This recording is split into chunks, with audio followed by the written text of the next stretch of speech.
akwasaganya okubba buli mu Uganda omukulu Simon Mugenyi Mbereju bamubya mukama ajje wano. Njagala tandika ne video eno lwaliro kubanga njagala abantu bangi musharinge video eno. Bw'ogisharinga tolina ky'ofiirwa. Tuli mu revolution, politics yawedde, tuli mu revolution. Nkiddamu okulonda kwawedde, tuli mu revolution.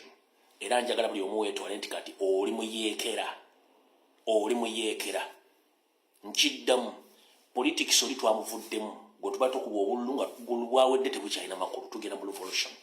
Bwe nvaawo nga baza bategeeza bwentyo ngenda kuyisaawo akalango kamu n'okwebaza abakozi omulimu gwe balina okukola then tulyoke tusimbule tugende mu maaso. Alright, kati njala kuyisaawo akalango kagenda kubeera kamu kabakulembeze ba national platform bonna abawangale mu ggwanga lya Bungereza. Njala mumpitire wano bamemba ba parliament bonna ba national platform abawangudde n'abatawangudde.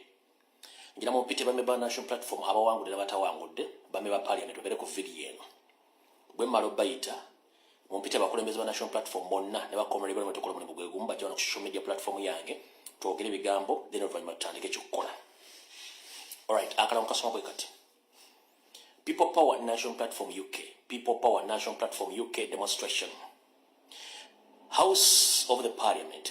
The House of the Parliament, Parliament Square, London, SW1A OAA. Wednesday, the 21st of January 2026, time 10:30 to 4 p.m. UK time. Seppuku, Ash Seppuku. Lerokan. Free all political prisoners. For more information, please contact the NOP leaders in UK. Their official email address, official UK People Power @gmail.com, or at their telephone number +44 759 7736 for more information. Obukulembeze wa national platform gwanga lya Bungereza sakoni people bakutegeza bagenda kubeera kwekalakasa ngenda kuza omwezi 21 omwezi ogw'olubereberye 2026 nga ku ssaawa 9 emisana paka saa 10 ez'akawungeezi ne bakugamba bagenda kwekalakasiza ku House of Parliament, Parliament Square, London, endagiriro SW1A OAA. Kuna kurokusatu ngana kuza mwezi 21 ndozeera oba yewiche no basetegerizo ndendo yewiche na kurokusatu bakugamba pera mbungi akalango keko kenyini akabakulembeza ba national platform gwanga lya Bungereza kale mwenna bana Uganda buli omu nkwagala nkutegeeza mu Bungereza genda webeeyo obere mbungi lwaki oba wagira NRM oba wagira FDC oba wagira DP bakibina ki mu Uganda njala kutegeeza buvunanyizibwa bugendo kweta bukwekalakasa kuno lwaki kyetukusomesa olwo kyetukugamba olina kyotamanyi gwagira NRM ng'ekyana kyattuleera nenge kisisika mu maaso tekimanyi abasajja tebali mu byabufuzi abasajja bali mu occupation batwala nsi yo gejuluza nti wagira NRM naawe nkusaba olunaku lw'okusatu ogende obere mu kwekalakasa Bungereza kubanga ekiddako obutajja gavumenti ya Museveni bifonga natanalayira kiba kitegeeza ekiddako temujja kyagala oba wagira NRM matoju wagira ekijjako tujja kyagala. Alright, awo nvuddewo mu kalanga akakabungereza kati njala tandika olwengenda soka boss security alert bwe mara boss security alert more information then tuleka tusimbule video eyatulese security alert esooka. Security alert esooka yena wano wammanga buli comrade yenna nga obadde ku campaign trail ya president ng'oli ku bodyguard oba oli munnamawulire ngenda kusaba essimu zo ezimanyikiddwa eziri mu public domain zobadde okozesa mu campaign zino zetubaddemu line eyo gijjeemu ogitereke wantu n'omuntu ogw'essimu bwe kisobola okusoka ogutereke wantu ofuneyo simu kadi empya ogiteeka mu kasimu akakatooki ocommunicating n'abantu oba omanyi ab'ekyama otherwise bw'otakikola bajja kutrackinga bakufune. Ekirala mulekerawo okukola video nga muzita ku social media nga mulaga embeera gye mulimu. Mulekerawo okukola video nga muzita ku social media nga muziraga embeera gye mulimu. One, mu Uganda mulimu Abachina n'Abakorea n'Abalasha. Ojja ku recordinga video gite bajja kumanya IP address wa recording the video eyo goyinza okuza tebasobola kumanya nti basobola okumanya basobola okukwata video eyo ne bagiteeka mbibo bikalimagezi bamanya IP address wali kodigide video basobola okufuna kati njala tubere bakala bango wana bomusota bakabulaza mwenna omanyi obadde mu struggle line ziri publicly zibadde zimanyikiddwa zijje mu simu yo ofuneyo akasimu akatono oguleyo line empya oba ogiguze manya ga mukwano go oba gwa mwanyi okoba gamba bagakitaawo gyoba okozesa to communicate era ne obadde obeera nga bamanyikiddwawo shifting awokko kyusaamuko mu nkola yalabadda style kyusaamu omanyi obadde campaign trail president ng'obadde bodyguard obadde amunamawule kyusaamuko katono don't panic ne kyusaamu okitegeera era abantu abadde bakubira ku esimu bagambe tebadde kuddamu kulaba until further notice sekyutalaki esooka sekyutalaki okubiri ndi wano tegeeza abakulembeze ba national platform abalondeddwa n'abaagudde nti omukyala Anita Amongi speaker abadde speaker parliament ya Uganda nga nakati akyaliko kubatannalayira saako ne mutabani wa Museveni Didigi drinking general Muhoozi Kanyarugaba n'ebitongole by'okwerinda saako ne bossi wa Nyandi Yusuferiti bahabulwa lutabayisula mutabani wa Karekyezi ensi yatabizizidde ensanga bisibe nanyini kabuyonjo etambula balina olukwe lubagala okukola before nga temunnalayira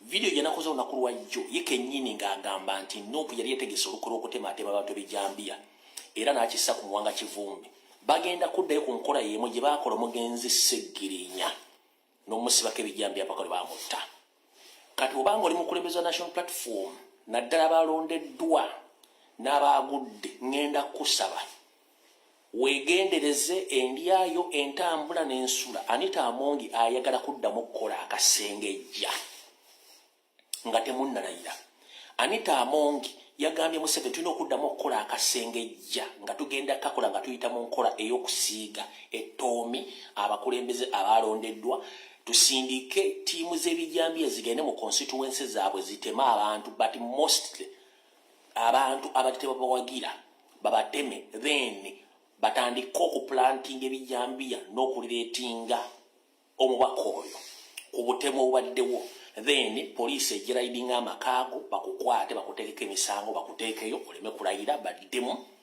baddemu bategeke okulonda mu constituency kati MP yenne yalondeddwa neyawanguddwa mu lwa national platform okutegeeza speaker Anita Amongi Muhoozi Kanyarugaba General Salim Sale ne Museveni balina enteekateeka etandika obafuleminga ebijambiya mu constituency zammwe nga mwakamala okuweebwa obuyinza obwo kati muganda wange gwe MP ali eyo essaawa zino wandibadde olimitinga communication zo essaawa zino wandibadde nga wakoze dda evidiyo eziraga nti oyimiridde n'abantu bo essaawa zino wandibadde wakoze dda vidiyo eziddayo ku ground okutegeeza abantu ki ekigenda okuddako era ng'essaawa zino wandibadde oli musaale nnyo mu kufandinga abaana bonna abali mu mbeera embi clandestinely nga toze mu public kutegeeza nti ofandinga omuntu yenna naddala abaana ababadde mu struggle abali mu kubonaabona so ngenda kutegeeza mwegendereze nnyo baba MP mwenna bagenda bafuliminga basinga obungi kati bwe mmala bagamba ekigambo ekyo era mukitegedde bulungi nnyo wano wenjagala okuteeka essira Honorable Muwanga Kivumbi Vice President Buganda Region nsaba okutegeeza sebo kwata obutambi obwa kamera mu makaago kwata obutambi obw'abantu bali kodinze ng'amagye gatta abantu mu makaago ng'era gasitulimira nga gitwala obutuwale ku media ku mainstream media za Museveni oba obwa social media ebute tubutambuze ng'obudde bukyali bw'otakikola gwe omuntu agenda okusooka okukwatibwa n'okuteekebwako emisango gy'ebijambiya jjukira omwezi oguwedde nagamba Muwanga Kivumbi nti abasajja bali walutamaguzi bwe bava walutamaguzi bajjawo ani ali ku vidiyo eyo nagamba Muwanga Kivumbi nti abasajja basoose walutamaguzi bwe bava walutamaguzi bajjawo kati bantegezeza nkutegeeza okusinziira ku sources zange ziri ku mmeeza ezibba ebyama Muwanga Kivumbi bakusabye oto obutambi obulaga obujulizi nti abantu abatemyetemye abantu abakubye amasasi ne batta abantu mu makaago oto obujulizi obwo Museveni nga tannakufuleminga kuba gwe ogenda osooka bw'otakikola tobaako munnayuganda gw'okaabira, tobaako kintu kyonna kyogenda tugamba, tobutambi with immediate effect. Yes, wagenza okuziika abantu abattiddwa, good enough. Ekyo kiba kyexposinga Museveni nti yagambye nti abantu abattiddwa badde bagula tebadde bakitundu ekyo. Already kati oba omwexposinze nga wano. Tukyali mu security alert. Munsonyiweko nawala okugusa ekintu kino. Mulindeko wano katono nnyo. Oba nakapolo no. Mumpemu dakiika emu. Mumpemu eddakiika emu. Mumpemu eddakiika emu. Mumale okulaba nakapulodinze basaka apulodinze. Basaka apulodinze. Naye nga Honorable Mwanga Kivumbi yabaddeko ko mu kuziika kandi abo bagiye kali eno wansi. Emala okulaba abanaka uploadinze basaka uploadinze. Ndoza saka uploadinze wano wekali naye nga mu Honorable Mwanga Kivumbi yabaddeko ko mu kuziika omuntu yattiddwa mu constituency ye. Already ekyo kiba kikutegeeza kyenkugamba nti information entuufu. Kati ngenda kusaba upload video ezo ozuba namawulire okwejjako ekintu mutakikola ebisigadde tonenya ggwanga lyonna. Ekyo security alert ey'okubiri nkimaze. Security alert ey'okusatu. Buno obubaka bugenda eri bannayuganda mwenna abali mu Kampala mukono wa Kiso n'ebitundu ebirala by'eggwanga. 1. Bw'oba omanyi nti oyagala ensi yo n'enkyukakyuka, ngenda kusaba current tuli mu revolution. Mu revolution tetwogera, tukola bikolwa. Nabagamba nga tuyingira campaign mbagamba tusooke tusaleko kamera zonna ez'oku nguudo.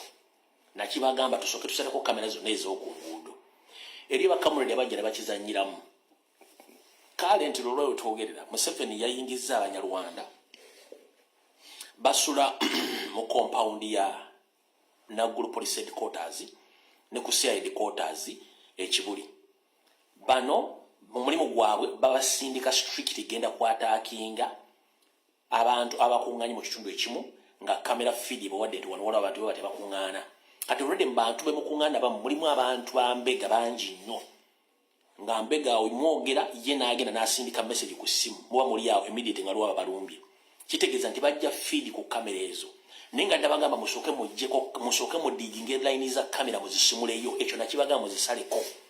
Abantu abamu bajja wano ne bamanyira ne banvuma bakomredi bennyini. Kati exactly what kye ndabagamba kikigenda maaso.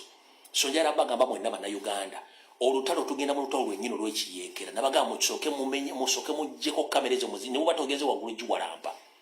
Mumanyi engeri gye batambuzamu layini za kamera ezo, mugende mudiginge musale kamera ezo. Lyoke mutambuze ekintu mukikubanga Abanyarwanda bangi abatemu aba M23 n'enterahamwe eziri ku poliisi Naggulu n'abali ekibuli abagenda abasindika okugenda okutemula abantu mu bitundu wala. Era nga n'abantu abakuba abantu amasasi n'okutemula mu Buganda. Abantu abo bonna ba M23 abalala bava Sudaani, abalala bava Tanzania, abalala Banyarwanda. Tekuli Munnayuganda n'omu. Munnayuganda abeera campus director. Munnayuganda abeera campus director tabeera amanga them. Bano basindika busindisi kuterrorizing abantu bakuba. Kati njala bategeeza buli Munnayuganda ena gy'oli nkwegayiridde mukole omulimu gwa clandestine. Leero ngenda babulira ki ekyokukola na buli kimu kigenda mu maaso. Security alert nayo ngimaliriza. Kati ebisigadde tujja kuba tweyongera mu maaso. Kati awo ndowooza njala tusimbule video security alert zikoze ekiziwedde. Video tugisimbudde tutya. Okusookera ddala buno bubaka president bwatuwadde ng'ali ku NTV olwaleero.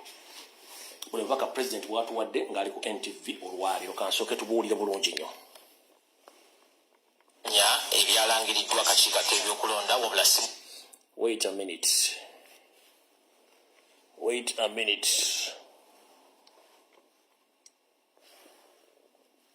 Ebyalangiriddwa akakiiko k'ebyokulonda wabula si mwetegefu kugenda mu kkooti kubanga nazo tazeesiga. Omusasi waffe kaabitwe mu bujjuvu.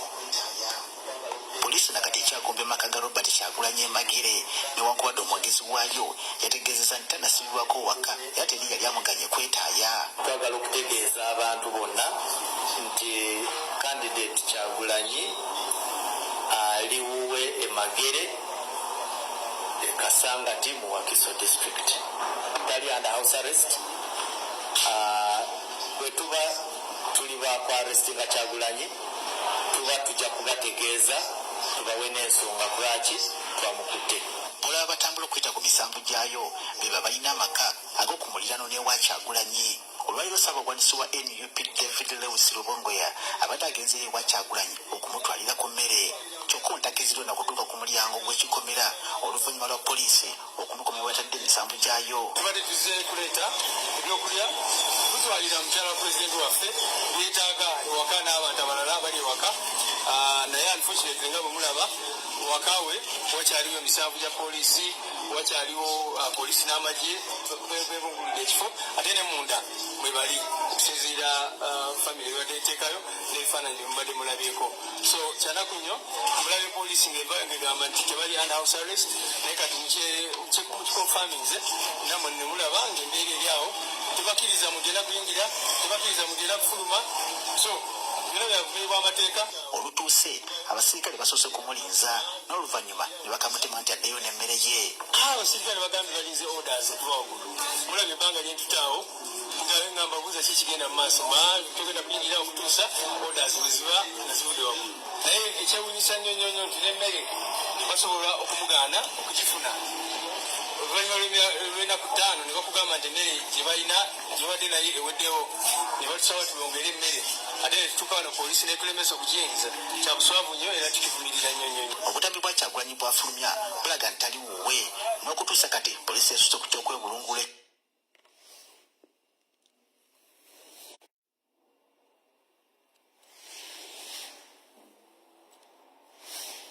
Alright, mukitegedde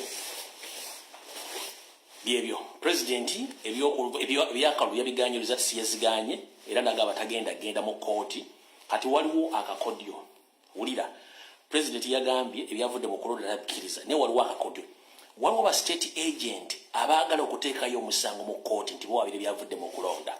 Kuno kuliko neyimunyagwa mugaati gwa bata abatudde n'Anita Amongi n'abalala ba state mafias mbagende bawabire kuba balina size baagala okulobinga n'atona ejjero kiri wakiwanuka ne Karugire. For kyonna ekigenda maaso nti waliwo awaabi we are concerned about the court case against Museveni's what? Museveni's theft oba against Byabakama. We are less concerned about that. So nenga president njala obagamba president buli omu waali beera mukkakkamu ng'oyiya kyekigenda okuddako. Eyo nayo ngimaliriza bulungi. Kati njagala wulirize bulungi nnyo ekigenda mu maaso. Njagala osalemu kapaati kano okateeke ku TikTok okateeke ku TikTok okateeke ku SpaceX okateeke ku Facebook. Lwaki mpuliriza muganda wange yenna gy'oli nkulamusiza okansonetule bulungi. Bwe tukola emirimu gyegimu struggle abasigala ku social media nga mukyayogera mbalamusizaako amannya gange nze Lumbuye. Nsaba n'obuwombeefu okutegeeza n'okusaba muganda wange tokwata ssimu okulikodinga video kulwanagana oba kuvuma ba MP abalondeddwa n'abo abagodde. Nkiddamu comrade andabidde emyaka 7 ngenda kusaba tokwata simu yo kulikodinga ng'ovuma MP ovuma MP yagudde neyawangudwa national platform tomuvuma tomalirako budde wadde okona data ngo omuvuma oba omukondeminga oba omuforcing okujja into action okudemandinga president's victory. No, don't. Kibakakatako okola ekintu ekyo. Njala soka kugamba ekigambo kino kiwuliriza bulungi nnyo. President yagamba with or without politicians we have to remove the dictator. With or without the politicians we have to remove the dictator. Era badde akugamba nga lunyenti kabeere comrade we nga amulaba irimu embaliga ajja mutegeeza nti eno revolution y'Abannayuganda si yange ng'omuntu. Kati muganda wange njala kutegeeza tomala budde. Ekitebe kya national platform omulimu gwakyo gwawedde. Kati tugenda mu people power, tuli mu people power. People power teyeetangako munnabyabufuzi, temwetangako. People power maanyi g'abantu bikolwa. Munnabyabufuzi oli abeera job seeker anoonya mulimu. Is an applicant anoonya mulimu. Bw'aba afunye omulimu aba alinze job interview bamukakase n'omuwa appointment later. Kati saagala omale budde ku munnabyabufuzi. One already kati bagenda kubeera nga bali compromised. Okitegedde bagenda kubeera bali compromised batya. One ekisokera ddala munnabyabufuzi aba yafunye office gwe gyotalina yagala obuyinza okukyuka. Secondly, twalonda parliament omulundi yulwo gwawo batukolera kitewali. The same thing which is going to happen today. Era wetwogeresa mujja kulya nti bannabyabufuzi abasinga obungi abayingidde mu parliament nuko beyalese nti Museveni yaba compromises bonna babaguze. Kubanga Museveni aliko pressure ayagala soka compromise nga buli MP yenna yayingidde amuteeke ku side ye nenga amulese mu kifaananyi kya national platform. Era sola mukkiriza okwogera byagala nenga tagenda kukola gwe yagala akole, tagenda kufandiga, tagenda kuvaayo yogerenga kyoyagala. Ngenda kugamba with or without politicians we can make it. So tomala budde bongo bavuma kuba tebalina kye bagenda kukola. One, kati bali mu public domain. Changu nnyo Museveni batagetinga n'abakwata before n'okulayira kwabwe. Changu nnyo Museveni bakwata n'abateekayo before n'okulayira kwabwe ng'obatadde ku pressure. Let them be where they are. Bwebanga nga bali putufu bali ku kituufu bajja kikola. Tomala budde kuba MP mbo barakalakata baveeyo no. Ali ku mulamwa nga yazze ku mulamwa ajja kikola silently. Atali ku mulamwa agenda ku celebratinga. Ojja mulanga bamuwadde mainstream media bajja muwa airplat andiko okwerogozza okwogera. Abali ku mulamwa tebagenda kuvaana kwogera. Era bali ku mulamwa bagenda kufandinga. Sawa zino bali mukuwamba abantu mu constituencies abasirise kubanga tebasobola kyogera ke sawa zino. Ngenda kusaba community tomala budde ku mu nabyabufuzi tovuma. Wanasho tovuma please muleke. Gwe kola kyoyina okukola. Kubanga Museveni waddembo compromising bonna. Museveni waddembo compromising bonna. So tobamalirako budde. Kiddayo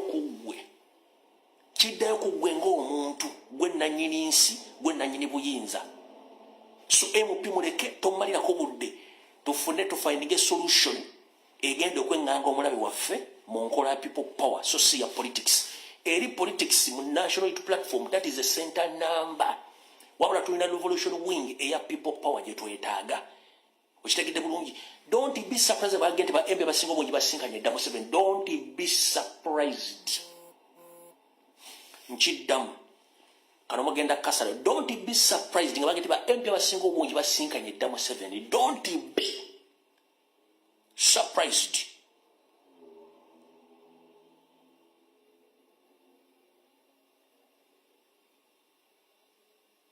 So saagala omalireko budde.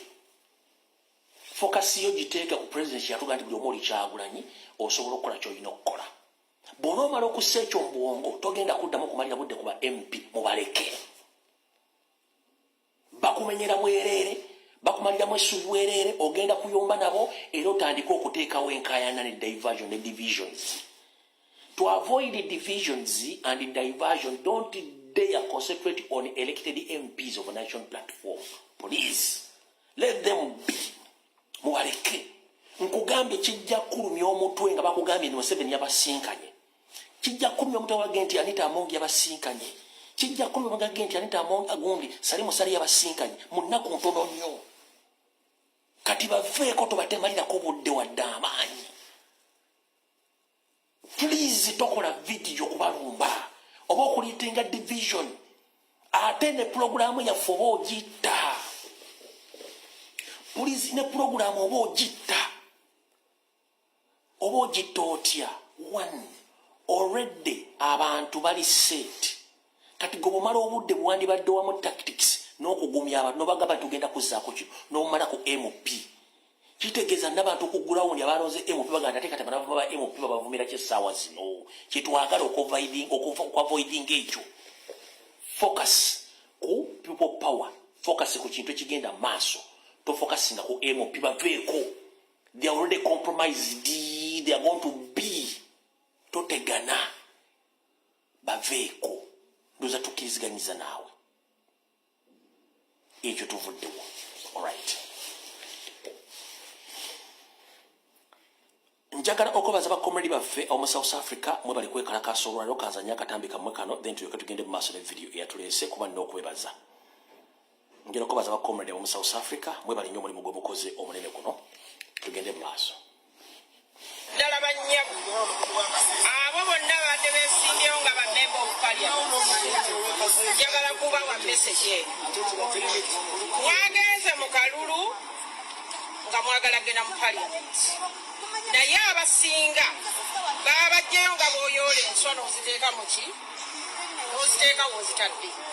Mbadde mbasaba ekintu eki kuba nabalabye nga mweziringula nga mukaaba amaziga ago gonna amayitirivu, naye ne bwe munaagakaaba nga boosi wammwe tannabagenda mu ntebe agamaziga mukaba ga bwereere.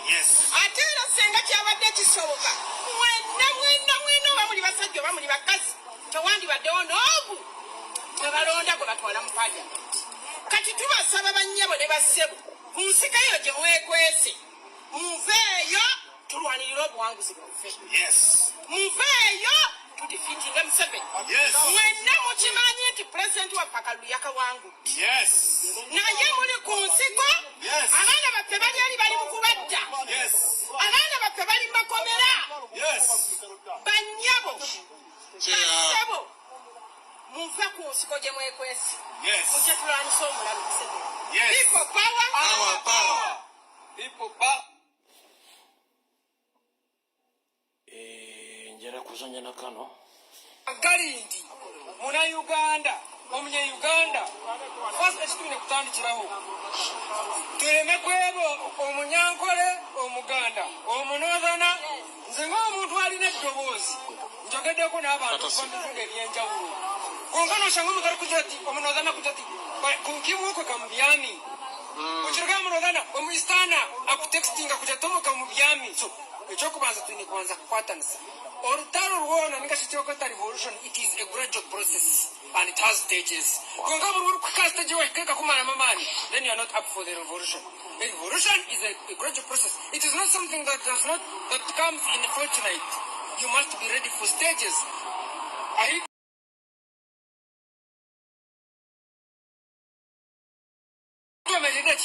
As black people tukabesitakuziwa kwemererawo ungano manya bwati abantu bakarwana emyaka 27 years tukola ntisha twemereraha and we protest kandi chimane ekitukwetaka kurestoringa ebiro mukaruru byonka rule of law. It is what echinde ni kwemereraho ngoka kino kusabanya Uganda. What has been our goal of President Kyagulanyi was bringing Ugandans to come together and understand the cause and understand the problem. If we do that and we stand together, and then we have to come together to tandike okurunda solution niki kwemera tukadufaningirwa ihanga yitu twena abana bato abakyara abasiza frontline tuwandi ihanga yitu either noza kuba no respecting ihanga yitu or you live. Thank you so much. All right, ndozo baka mbolidde omonjagala bujjawo n'okendeeza ku bintu biri wano mu folder, then tuloke tugende mu maaso. All right, Munnayuganda mmanyi ekiwandiiko kifulumyeko kirinkinze naye UCC eyinza okyegaana nga bwe yasooka okyegaana. Munnayuganda li Uganda UCC ekiwandiiko ekirinkinze nga kiri ekyasooka nti egenda kujjako internet n'ekyegaana nemala final ng'egijjeeko. N'olwaleero abamunda abaagala enkyukakyuka mu UCC, mu Uganda Communications Commission, balinkinze message eraga nti UCC eyinza okujjako internet. Naye era UCC yemu eyinza okuvayo n'ekyegaana. So mwenna bannayuganda mudownloadinge VPN, bannayuganda mudownloadinge BitChat ng'obudde bukyali kubanga muyinza okudde mu lockdown y'amayengo ga internet. Ekyo mukitegeere. Naye nga ebyavudde mu kulonda n'ebyakalulu byonna akalulu twakamaze kaawedde dda. Akalulu twakawangudde bitundu 76 ku buli 100. Electoral Commission yadde tuwadde 69 akalulu kakoze eki kaawedde. Era tonyumya kalulu olw'ensonga wakawangudde. Wabula yakawangudde yaani era ekigendererwa ki? Bwe mulaba nga abantu bonna b'ensitule bagendererwa kitula okumusinkana gurupu y'Abanyarwanda abeeyita Abaganda nga bamuyozaayoza olulimi lw'omubiri lwa Museveni lwakulaze naye akimanya akalulu yabbye kabbe.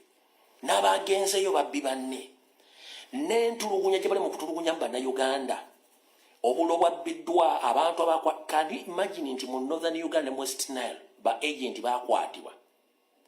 In fact kino kankyogere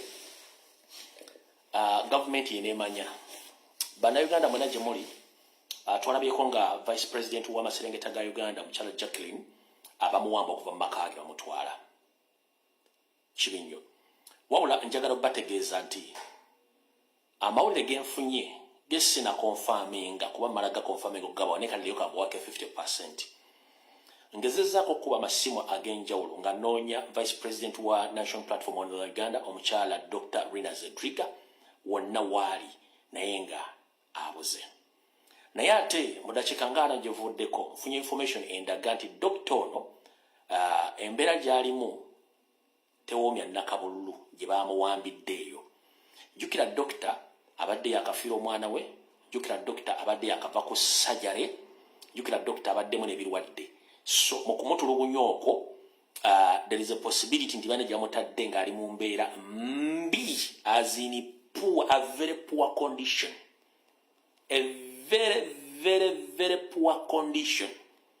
So singa ekintu kyonna kiva ku mukyalo oyo, obujulizi bwe buli bulaga nti mwamuwamba ne mmobozaawo, jjukira abadde yakava ku operation okumulongoosa, mukyala akulidde emyaka, alina ebirwadde muli sukaali, pressure, naye kusinziira ku information gyenfunye ku ba insiders ali mu mbeera embi ennyo ennyo olw'okutulugunyizibwa n'okukubibwa, era olwanyira ly'owamu olwaleero n'olwenkya nja kuba nzira ina information either nga state efulumiza information daga nti omukazi ali safe, bwe bategifulumizza muyinza obutadda muwulirako nga batya okumufulumya nga bakola kibalama, oba n'omwami oli omulala ewa Kisekka tabataddamu okulabikako, bayinza okukola ekintu kyekimu.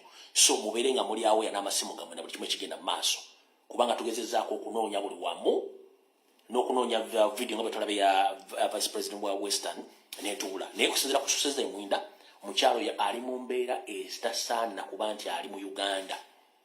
Ayinza okuba probability nti omukyalo ebitundu ataano ku buli 100 taliiwo, naye nga state erina okuvaayo at proving nti Dr. Rina Zedriga waali. Kanjikole mu Luzungu. Before the concluding presidential elections, many of our comrades, including leaders of National Platform, among the vice presidents, one of western side of the country, Dr. Jacqueline, plus our vice president of northern Uganda, Dr. Rina Zedriga, they were kidnapped and taken to unknown destination. But as we speak right now, Dr. Rina Zedriga, she is in poor health conditions, according to my insiders. They have informed the public that let the state come out and diffuse my information. That she's not in a poor health condition, and she might die very soon because recently she went for medical treatment and she went through a very successful operation, and she had already suffered from different diseases which were needed to be treated abroad, but unfortunately during this period of time she was kidnapped and taken to unknown destination by security operative. But I've been informed that she's seriously in poor conditions. So let the state come out and diffuse my information about where she is right now, because I can tell you authoritatively that if the state refuses to come out to inform the public where she is and how she is right now, anything wrong or bad news might blow out on social media that she is dead.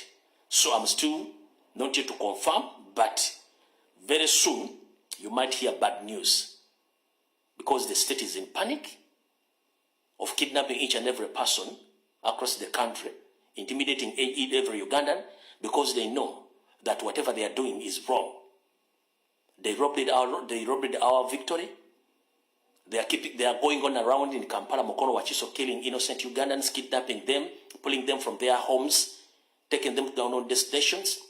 As I speak today, they have paraded almost 120 no polling agents who were arrested in Kampala, Mukono, Wachiso, and Entebbe, and they have placed them with fake charges, and they have been remanded to Resila prison and other prisons across Kampala, Mukono, and Entebbe. That's the state how it operates. Publicly say that the Museveni won the elections. Why is it that at this particular moment you are still kidnapping, looking for DRC forms? Why do you still kidnapping and looking for DRC forms? for national platform. Simon Bagma, you organize the fake elections. But right now the state is terrorizing each and every person. Many people have been assassinated, killed, and those people who are doing that, those people who are killing people right now, those are foreigners from South Sudan, other from Tanzania, other than M23 rebels. They are being escorted by the senior police officers and some senior SFC officers around targeting innocent Ugandans.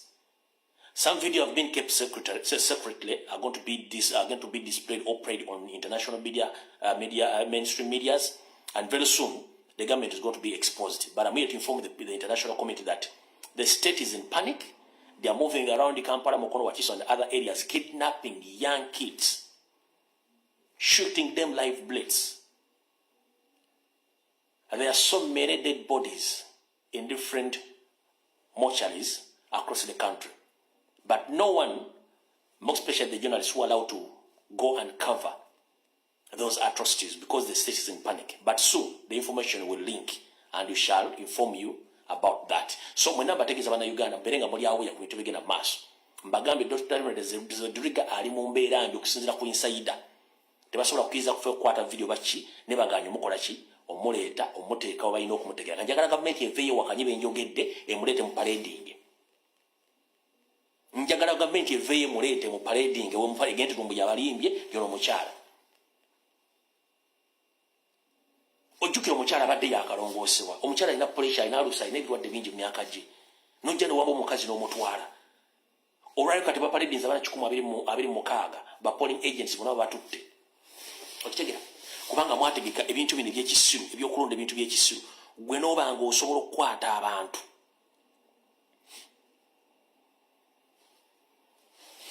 gaga n'amanya gonna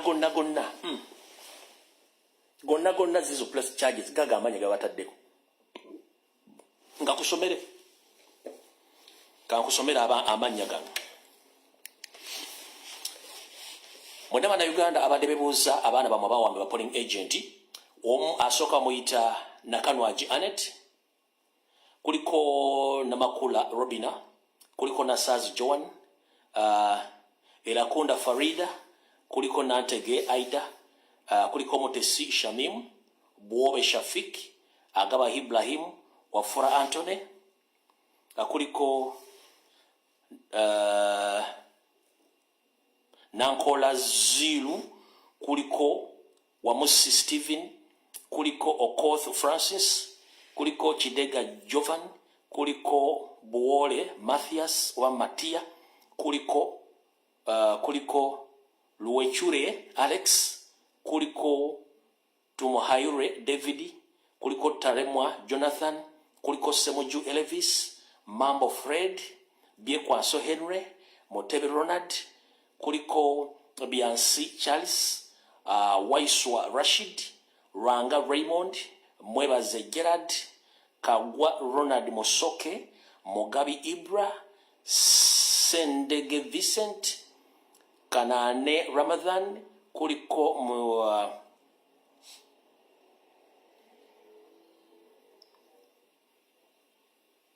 Mozamiz Richard, kuliko Narubega Elizabeth Dorini, kuliko Jingo Frank, nabala ngamanya babadde almost abaana 126 babajjibba guddeko emisango mu Kanyanya ne ku koti ya KCC olwaleero ng'emisango gyabaguddeko gya kisiru nnyo tegitegerekeka kanda bawona emisango gyabagamba gyabaguddeko emisango gyabaguddeko era girimu ebyo byasome bagayiwe bati on 15th of January 2026 at contact zone Kamocha Central Division in the Kampala region and in the Kampala district did an act of making noise, shouting that NRM is rigging votes while holding papers with writing on the appointment of polling agency, humbly causing common nuisance or inconveniencing the exercise of the common rights. Emisango gyabaguddeko kiri Uganda Uganda zaabo. So bibaddewo olwaliro ku bantu bakomuli baffe abatwaliddwa mu makooti abagundi balooya bagezezzaako nnyo okuba nti bakola ekisoboka okuba nga beeyimirira abantu abo naye state egaanye okola ki okubakkiriza okubeeyimirira naye ng'ekisinga okwewuunyisa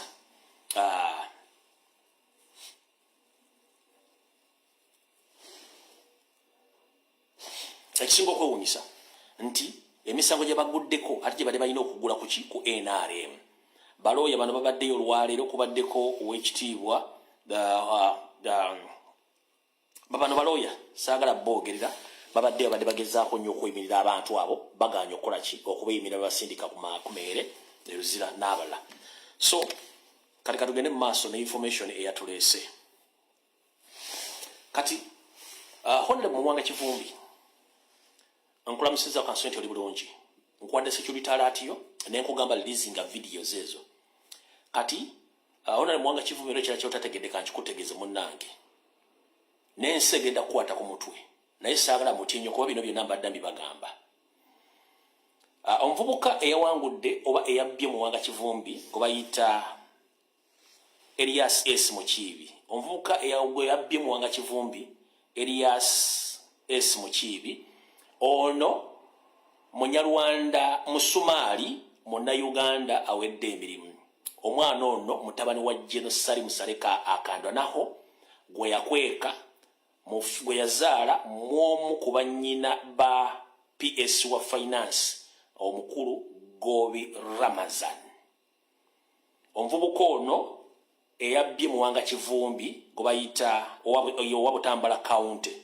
omuvubuka ono gwe baga nti wina mutabani wa General Salim Saleka akandwa naho gwe yazaala omu ku barelative wa PS wa Gobi Ramazani awa PS wa finance omuvubuka yono manyi ebintu bino tubagamba ne mwebuzabuza nga bafuka banaaba oyo mvubuka mutabani wa Salim Sale eyaviiriddeko akabasaka Honorable Mwanga Kivumbi oyo mutabani wa General Salim Sale gwe yazaala mwomu ku barelative ba PS wa Minister of Finance gwe bayita Gobi Ramadhani omu ku barelatives be oyo mvubuka mutabani wa General Salim Sale akwandwa naho omula bulungi nnyo yoyo era ne muwala wa Salim Sale mu bitundu bye ebirala eby'eggwanga era ne obululwe babbye obululwa National Platform ne balangirira mu muwala wa Salim Sale omulala gobakubako olulala akalulu era naye muwala wa Salim Sale ne by force bamuwadde obuwanguzi so Honorable Mwanga Kivumbi ndowooza abantu basinga okifanya bakiteeka bibanza obutakira bulungi ono muvubuka mutabani wa General Salim Sale akandwa naho George confirm tekiriko kubuzaabuza yoyo mutabani wa General Salim Sale gwe bayita Mukiibi Elias yoyo mutabani wa General Salim Sale akandwa naho naye nga bamuzaala mu omu ku barelative ba Gobi Ramazani PS wa finance so ndoza mula connection abantu babeera n'emirimu gavumenti balina security tumanyi kye bakola so oyo mutabani wa General Salim Sale akandwa naho yabadde alwanagana ne Mwanga Kivumbi n'okutuuka okutta abantu 10+ nga badefendinga kintu kyabwe guys you have to be very careful you have to be very careful with the Baganda manya. You have to be very careful with the people who have cash right now and power in Uganda. Some people are not Baganda. Abantu si Baganda. Abantu ba Museveni. Kyokka amanya bamuyita Mukiibi Elias. Nenga mwana wa General Salim Sale akanda naho gwe yazaala mwomu ku bannyina oba relative wa PS wa finance omukulu Ramazani Gobi. Nebo muwadde amanyi bamu amanya Mukiibi kati golya ono muganda munnange Mukiibi ngogwa ku family ya Museveni nga tomanyi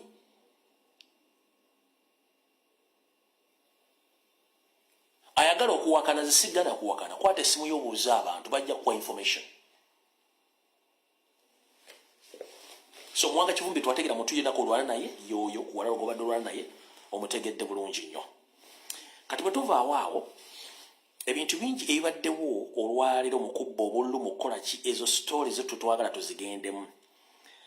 N'olwaleero njagala tegeeza eggwanga nti mukyala member parliament gundi mukyala ono ow'Emawogola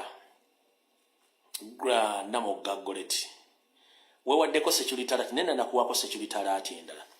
Njagadde nzanye akatambi kano ensi etegeere bwe tuba tubagamba abantu ti bano abasajja tebalinamu ddiini mukutta kubanga we are under occupation.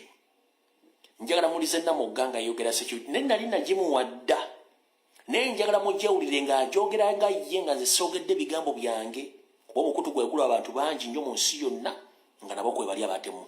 Njagala muwulire omukyalo ng'ayogera ebigambo bino kubanga baagala kubatta basinga obungi ngambe bagenda fuuka ekizibu gye bali.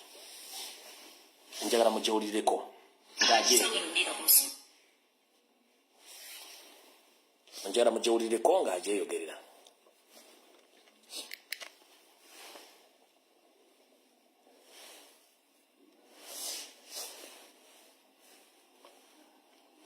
Sawe no ndira kusi bana ngendegalo bategeza nkoye ntulugunyiziddwa ekimala nensaba okutegezebwa kubanga ngenza okulaba sobola okufiira mu kimugunyu orebo wano vaawo duka wano duka wali saba okutegezebwa wabaawo ekintuuseeko bano wammanga mubabuuzanga kyekya Namugga kasita mulaba nga afudde mu nkufa etategeerekeka kubanga kati ndi very unsafe nsirise naye ngenza okulaba nja kufiira mu kimugunyu.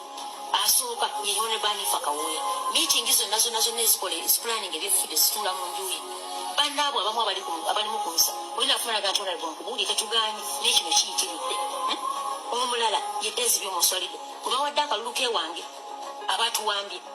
Omulala ye mukyala Kagayije Francis Anifa RDC Sembabwe ono ye yafuuka mukozi wa Anifa asiiba wa Anifa byonna pulaani zonna ezitulugunya Sembabwe bazipulaaningirawo. Omulala Faizo Seruwaji abo bana bwabako ekintuuseeko abo mubabuuzanga nti kyekise Namugga kasita muwulyanga nti sifiiridde mulago mu kaseera kano kendi ku nsiko kubanga bannoonya olunoonya lusira bange. Nenja Brett Namugga omubaka w'Amawogola County saba okutegeeza eggwanga nti tumaze omwezi nga gumu ne wiiki 3 Sembabwe nga tetwebaka tuyigganyizibwa era tuyisibwa mu mbeera gy'ogamba nti si ya bulijjo nga ekitundu ekyo kyajjamu drones zitambuliramu abantu bambadde ebyambalo by'amagye.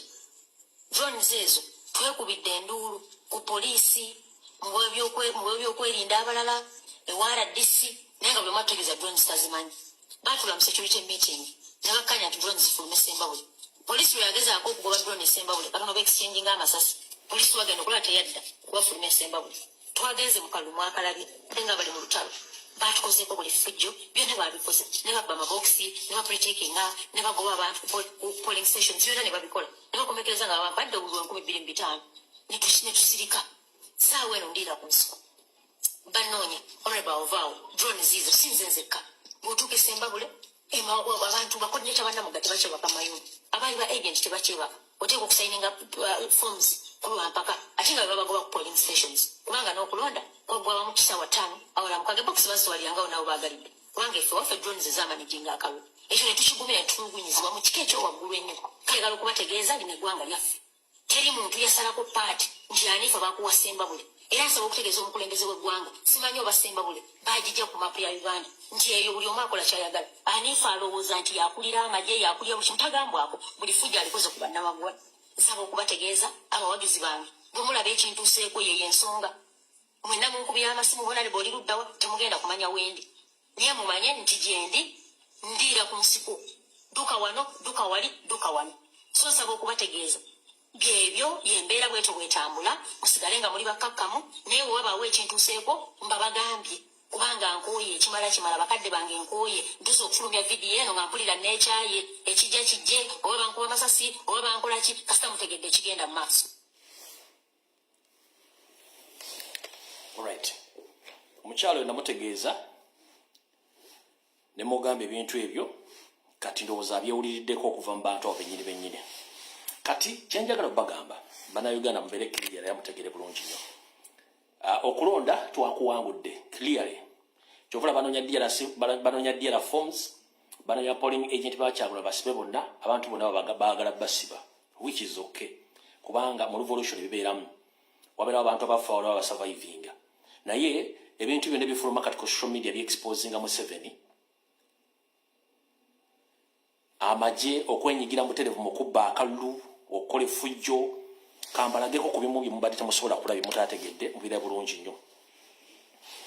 Can you imagine nti batuuse n'okukuba ba polling agent bakuba ba presiding officers ku polling station ezisinga obungi abatakkiriziganyiriza nakubba bululu oba kukyankalanya ddala foomu z'abakulembeze abadde balondeddwa amagye gennyini nga gakuba abantu ba electoral commission ba agent baki babeesimbye video mwazire bulungi nnyo.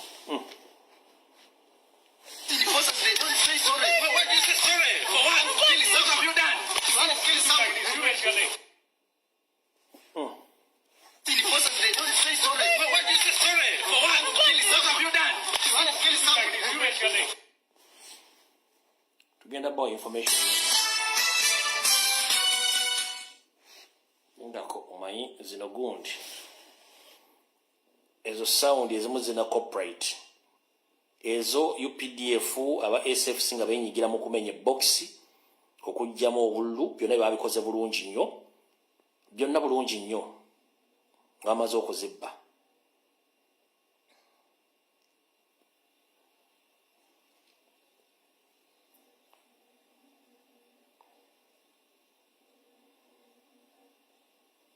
Ndowooza bulungi nnyo byonna bakoze effujjo buli ffujjo lyetaagisa lyonna.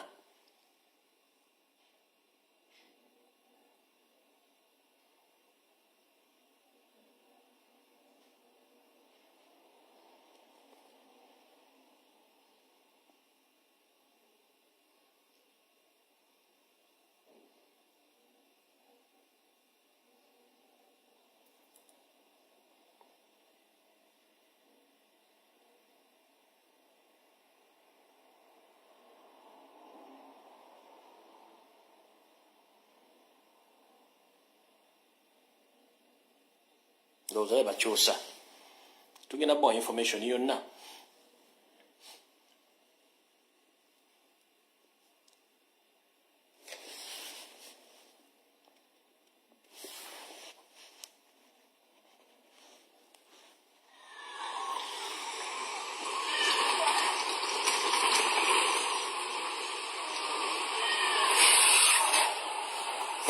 Polisi yennyini amagye nga benyigira mu kuyiwamu obuki obululu egirabe polisi yennyini weeri abatto commission n'abasajja ba state nga bayiwamu obululu obalaba baabo naye ngaago ga yafunye victory.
Tukyabawa mulindeeko temuvaawo awo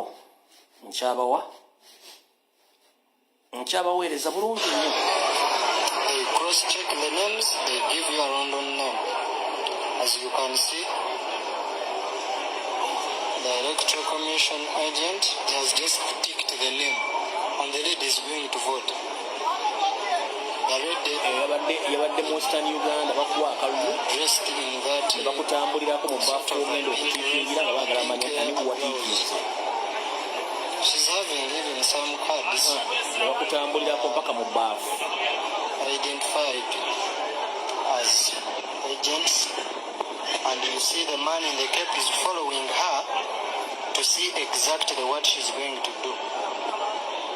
The one with umbrella is the Electoral Commission agent.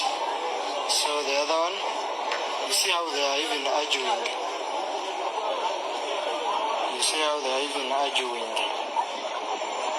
So she has picked the vote and proved to them that she has to take the vote, because if you look at the basin of voting, Western she's not Uganda. going to vote anything. She's just going to press the vote already in the box. You see, she didn't vote. She voted from this box. And if you can tell this one, the one with the cap is the one influencing, and to see what the voter has to vote. Yes, as you can see. Has done with that, has picked 7, and then he's now going to take for the area MP, and you see he has picked the ballot in even a long box, in a long basin, and he just went and pressed the vote in the box. Then you want to see has to vote for the area MP, and the competition is between Rita and Chibaji. Tukyabawa mulindeeko tekyabawa temuvaako. Tebaakomyeko okuba abantu nga batwala babasibanga abasiba embizzi oba ku muguwa. Kati si kyekikulu, ekikulu kyekirwa. Nabino ebikolobero baabikoze ebyokukwata abantu okubaleepinga mu maka gaabwe. Amanyangamba bamenya okuyingira omwabadde okubakuba emigga emingi n'okwagala okubakabasanya. Ne bayuzayuza essaati ne bamala ne bamukuba emiggongo katukube paka lw'onoogonda ne bamukuba ne basika abaana mu bisenge ne babakuba emigga emiyitirivu batuse ku kisenge kyange nga kisibe bwe bamaze ne babuuza kifunguo yiko wapi akwata muwala wange n'amuyuza browse amabere ne gadda ebweru n'amugamba ngenda kurepinga amaaso ga maama wo ne bannyoko mpulirako eni mukugulu naddala eno wansi ne mumisambi mpulira nga kuzita okugulu kubanga buli wentambula mba mpulira obuzito bungi. Kigambibwa nti mu bulumbaganyi buno ebintu bya bukadde byayonooneddwa, ensimbi ne zibbibwa, nga n'abamu ku baana baatwaliddwa abakulembeddemu embeera eno. Ennyumba yonna bagyonoonye, sente zange bazitutte, amasimu gonna bagatutte, abaana bange aba yunivasite laputopusi zaabwe zibaddeko waka zonna bazasaayasizza, essaawa eno sirina bwenzirukira. Akulira ebyo Kati ate ekyasinze okubeera ekibi, waliwo omusajja gwe balumbye mu maka ge, ebifaananyi si birungi byakulaga. Waliwo omusajja gwe balumbye mu maka ge, basanze akumye ekyoto kye bulungi atudde, bamufoosinga okulinnya mu muliro ogwo n'ogukwatamu. Era omusajja ati yavudde ng'ebigere byonna biyidde bizimba. Ebifaananyi bino sobola bibalaga, ebifaananyi bino sobola bibalaga bibi nnyo, azini bibi, tebyetaaga kulaba kuba ne vidiyo basobola ogisuspendinga. Naye kyemma nti abasajja bakoze effujjo lyonna. Ebifaananyi bino bwetya ku Facebook basobola obbijjayo bibi, ne byonna tujja bbiwa. International community ejja kubanga esobola okukola ki? Ejja kubanga esobola okubanga eraba ebintu ebyo byonna n'obutemu bwagenze mu maaso nga baabukoze. Kamala okukendeeza wano ku inbox yange kuba njagala kuwa kati information eddako bulungi nnyo nga mmaze okukendeeza no mu inbox. Kati mbadde nkyabategeeza ku nsonga eyo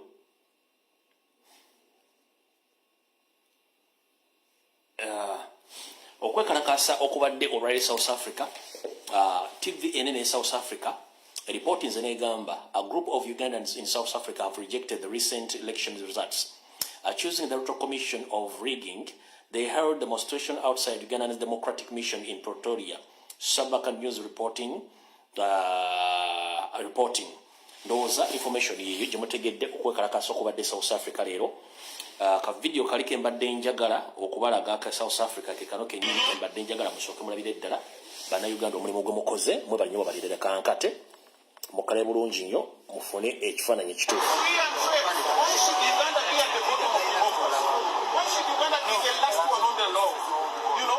Gentleman has been in power for over 40 years. Since I was born, I've never seen any other president apart from him. This is a very, very serious problem. Look at these colleagues here behind me. Look at these colleagues. You know what jobs these guys do? These guys are into, you see these delivery. These are delivery guys, okay? These are guys who work in people's homes. That same money is getting taxed down. We have to make it when you send, they charge you. When it gets received, it still gets charged. Yet when Museveni goes around the world, he belittles us, okay? He calls us kids. He calls us idiots. While we the diaspora are contributing $3.5 billion to Uganda's GDP annually. Right? If we can contribute to Uganda's economy $3.5 billion per year, why don't we have any respect from the leadership? Why don't we have any respect from the president? Why should we have a president who locks up his competitors? Why should we have a president who takes the military to Bobby Wine's house, kidnaps him, does everything here? As I speak to you right now, the home of our president is under siege by the military. Our deputy president from the west is nowhere to be found. Our deputy president from the north, Madame Zebriga, is nowhere to be found. Hundreds of our leaders are nowhere to be found. Millions and millions of people are in a melancholy mood. If Museveni won the election, why was there no one to celebrate? Why were there no celebrations on the streets? It's smart labor. As innocent as but we have to say these things to him so you deliver the message to the big man. He's in Kampala eating a lot of meat and celebrating. You know, yeah? Busy celebrating. What are they celebrating? The thousands of people they killed, the hundreds of people rotting in jails, the policy staffing that happened, okay? The over 10 people that were killed at our first deputy president in Mutamba, is that what they are celebrating? Or the billions of money that they used for biometric machines just to get some dysfunction on the first day. How do you spend billions on biometric and then on 14 days switch off the internet? Can you imagine? You buy biometric machines, you say the election is going to be the best, it's going to be transparent. And then on election day, you switch off the internet. So do you realize that we don't have? We must call for dictatorship. Do you realize we don't have leadership? Why should we be wasting all that money? Fully aware you will switch off the internet. All right. Beba comrade omulimu gwakoze olwali South Africa era amativi za South Africa aziripotinze abulungi nnyo ensonga ezo. All right. Kati njagala sooka kujjamu bintu bino tugende mu maaso. Nkyakuwa reactions z'abantu ku international level zonna ezibaddewo. Nkyakuwa reactions z'abantu ezibaddewo ku international level. Kankuwe neeno naye ogitegeere bulungi nnyo. What is so unique about Uganda's system that makes it so hard for young people to penetrate? Unlike Senegal, we're still in the bracket of those African countries with octogenarians who have had the privilege of long stay, having come to power in the 1980s. And they've mastered the masquerade of democracy. Right? So for young people, it not just be piecemeal legislation. I think Uganda is over-legislated. Uganda will have to undergo a revolution to append the entire system.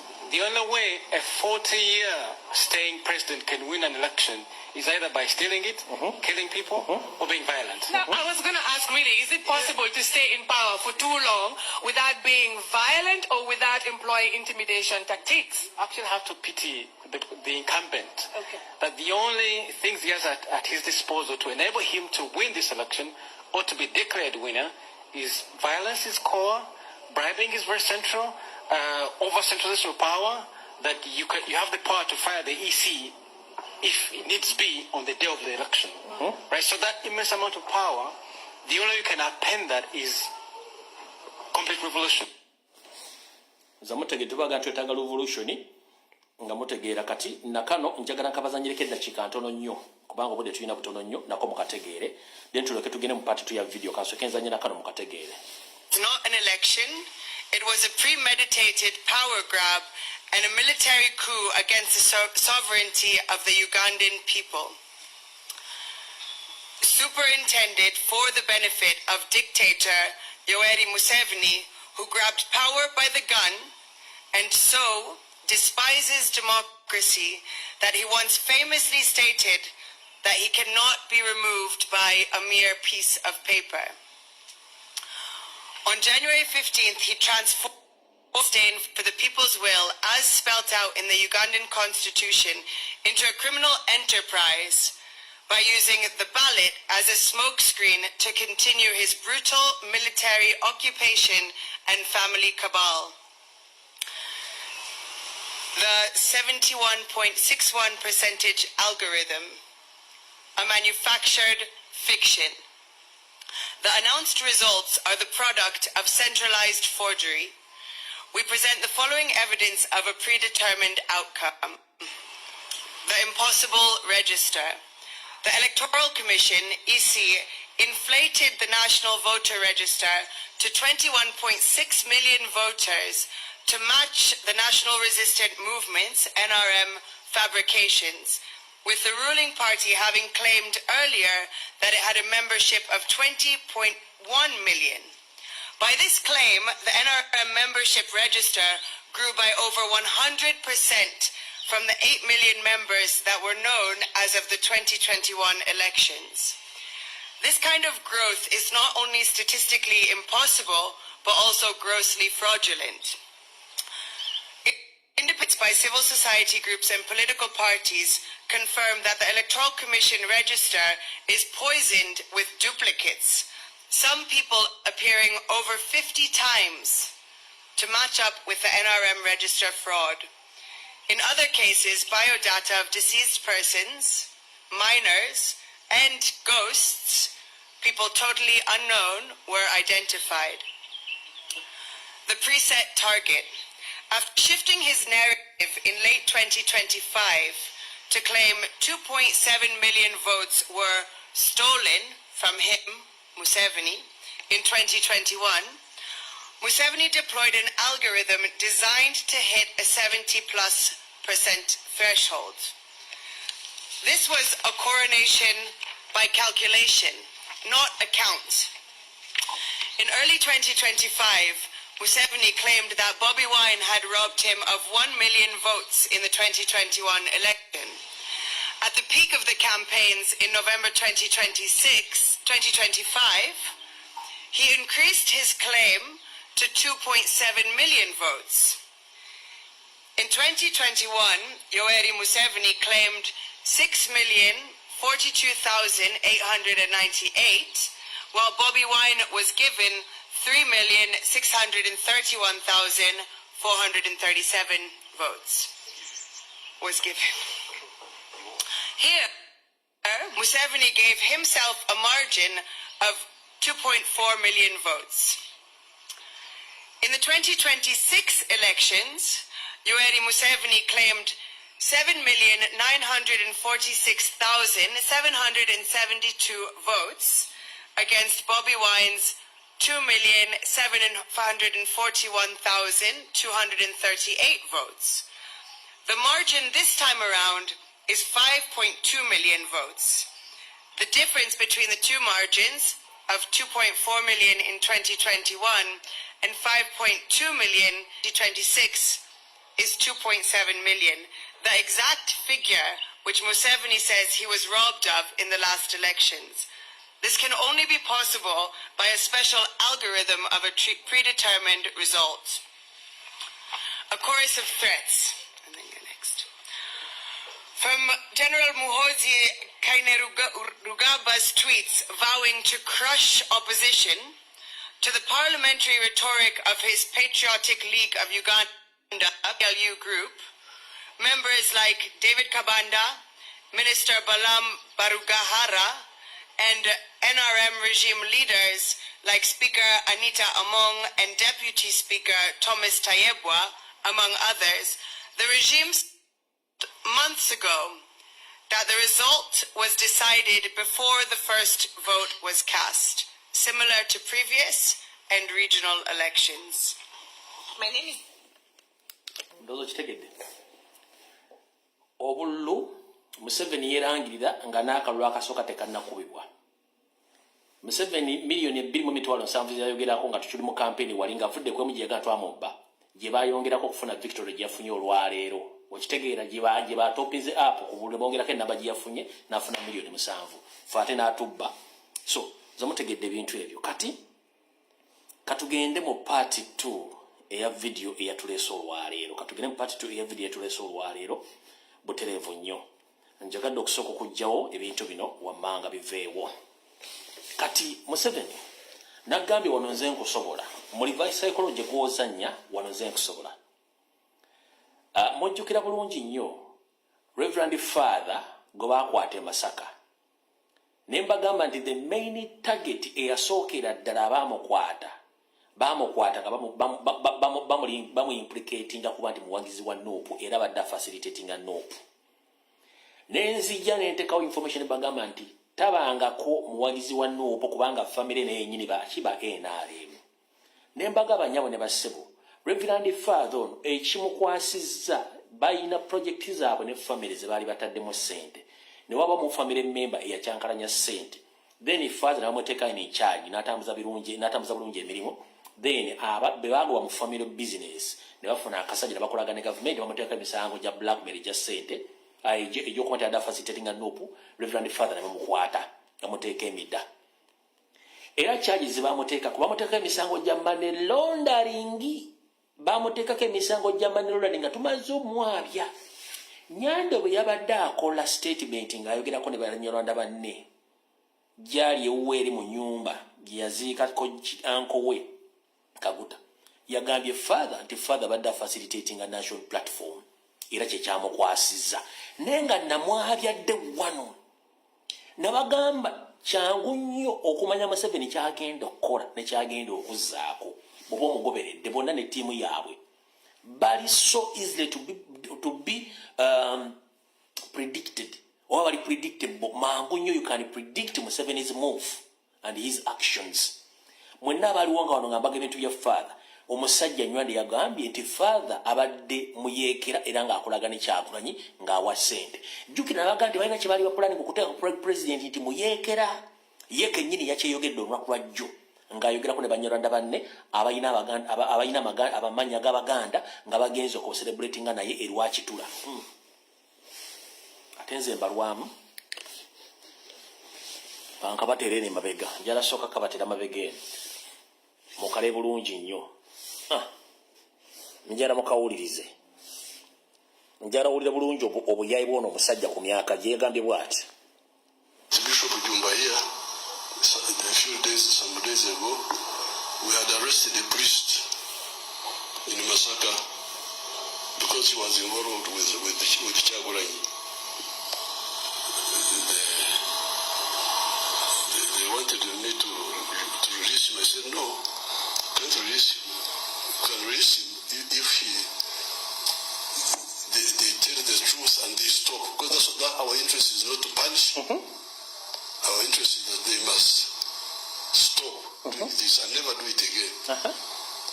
So therefore, I'm really I want to salute the people of Uganda.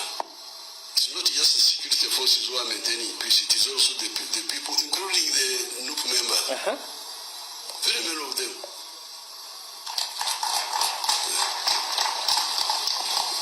I really thank the Ugandans.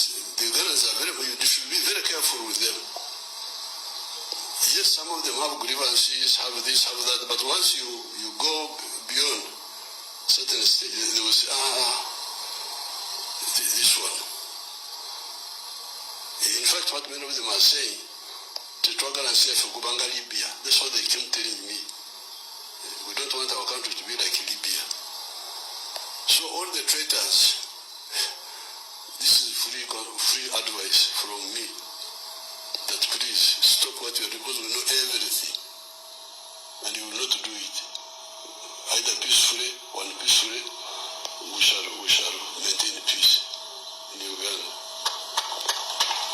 Now, in the coming Kisanja, ndowooza otegedde nti Museveni mwangu nnyo wa predictinga.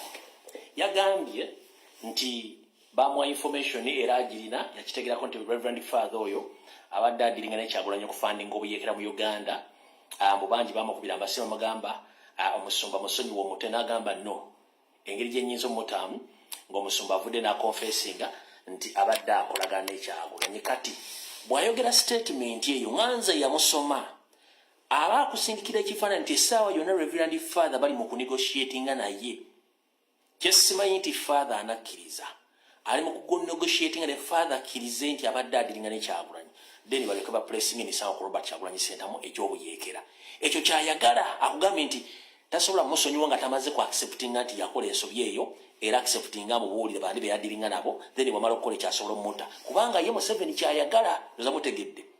Kyokka nga nabyogera ne mbaga nti Museveni bakozesa ekintu ekyo nga baagala kukola ki nga baagala kuteeka misango gyabuyekera ku president. Kati wuyo avudde yakyogera ndoza mutegedde. Kati katugende mu part 2 eya video munansonyiwa okulandaga ennyo mwenna njagala muteeka amatu wano bulungi nnyo. Ebisigadde tujja byogera naye njagala muteeka amatu wano olwaleero. Ngenda basomera ebintu bino nga mbyogera mu Luzungu mbiddamu ne mu Luganda okubitegeera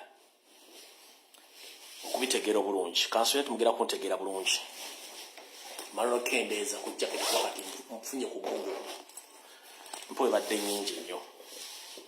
Ekisookera ddala mu kitundu ekyokubiri ngenda kuza omwezi ziri 19 ezakonka ku mwezi ogw'olubereberye omwaka 2026. Okulonda mu Uganda tekukyalina makulu nga Museveni bwe yakuzula nti mu 19 tekulina makulu n'akwata emmundu ye revolution gye yakozesa system ya revolution gye yakozesa oba ya protest vote yamanya nti akalulu tekasobola mufunisa kyayagala. So naffe via revolution tulina okukola kye tulina okukola buli mwalina kikola tolina kulinda mukulembeze yenna. Nkiddamu never ever in your entire life to wait any leader to lead you.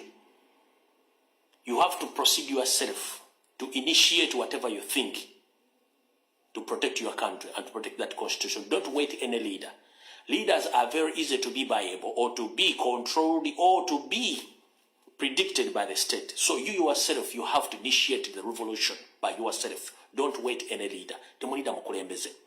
Kubanga mukulembeze public ebimanyi gwe public tekumanyi gwe olina okukola. Mukitegedde bulungi nnyo. Kubanga kati njala kugamba nti singa bakwata omuntu gwogadde nti yagenda okukulembera oba ogenda kuzzaako ki. Kitegeeza nti revolution tebana mukulembeze. Revolution okutambula obulungi mumanya nti okay abantu baffe gye bali bakulembeze nti ye bone badde bali. Kubanga abantu bekibaze bali bisere bisinga bwe baba bakwata mwate mugwamu amaanyi kati bwe balanga basirikidde nga mukola kye mulina okukola mulina okutambula. Lwaki ngenda basomera revolution 2 okuli ya Bufalansa n'okuli ya America nenga nyongera okugamba bwe tuba tugenda mu revolution ebeera bwete. Revolution ebeera mu surgical operation. Surgical operation ebeera ku local level oba ku village level. You deal with the individuals personally. You deal with the individuals personally on local level. John nakugambye Museveni takola yekka. Museveni akugambye nti alina information buli wamu alina wambega ne mu church alina mbambega ne mu kereziya ne mbambega mizikiti ku kyalo. So buli muntu asabotage nga revolution yaffe oba okulonda kwaffe oba okuwangula kwaffe atandikira ku kyalo. Kati revolution zonna zitandikira ku ground level ku village level. No mu finding out nti onadiringa ne gundi nti ye oyo nga mubuuzaako bulungi ng'oyavaawo. Mwino bafula uncomfortable to the extent badduke mu bitundu. Ebitundu bine ng'abantu you can identify yourself ne mwena bali bakyukakyuka nga togenze kugamba muntu yenna omwogereko bokola ki. You do actions according to your targets. Revolution bwete buzitandika. Revolution mulimu okwesamba ebintu by'abantu abanyigiriza. Mulimu okutandika okutambulira ku banyigiriza. Mulimu okutandika obbajjanjaba kuba basinga obungi balwadde mubawe eddagala libajjanjaba. Kati kankusomere kye bayita French Revolution mu bwangu wano tugende mu maaso.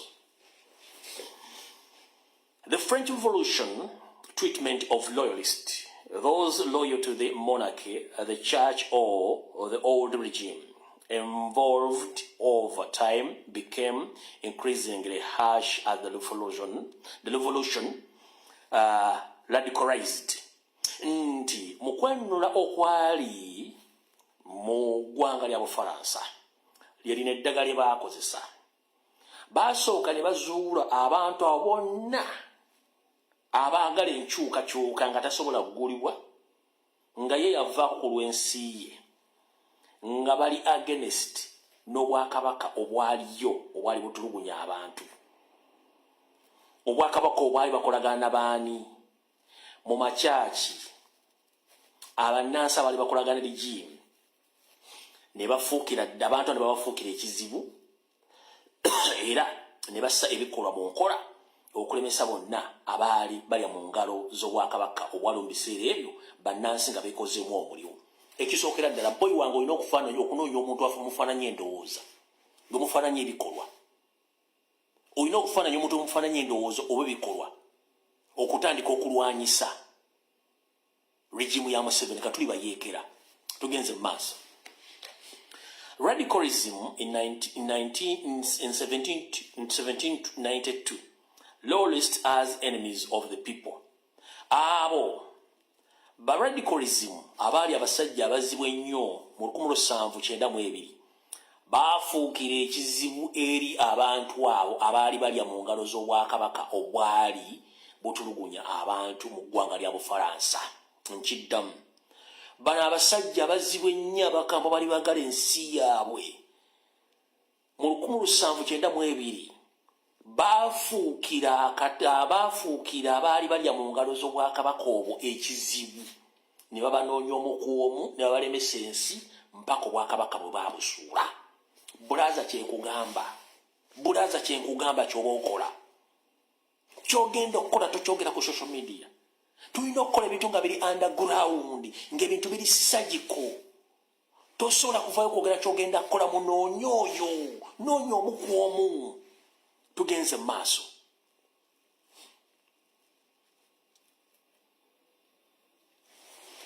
The fall of the monarchy in August 1792 marked the turning point. Okugwa kw'obwakabaka obwa Bufalansa mwezi ogw'omunaana 1792 kwe kwasemberayo ddala era yali enkyukakyuka ey'okukyusa ebintu byonna mu ggwanga lya Bufalansa. Kitegeeza ne Museveni essaawa zino bwe tumweŋŋanga mu nkola ya clandestine mu mwezi guno okutuuka nga tetunnatuuka kulayira, kitegeeza yegenda okuba enkyukakyuka ey'omuggundu okukyusa buli kimu kyonna ekyawa mu Uganda n'akabenja ke konna. France was at war with European monarchies. Obufalansa yali mu lutalo n'obwakabaka bwonna obwali mu bbendobendo lya Bulaaya.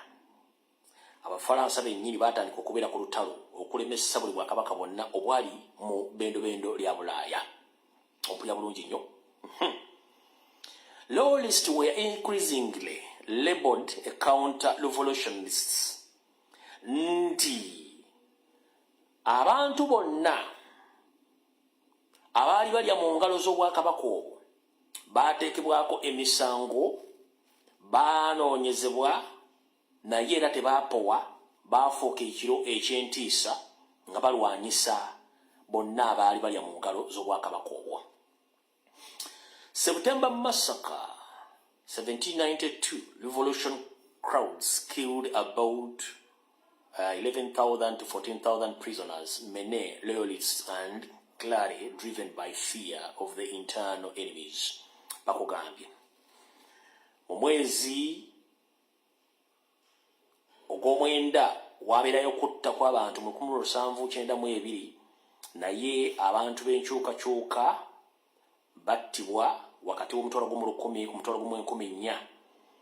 Abasibe abo battibwa, naye nga bonna abaakikola be baali abantu abaali balyanga mu ngalo z'oyo eyali mu bwakabaka ebiseera ebyo.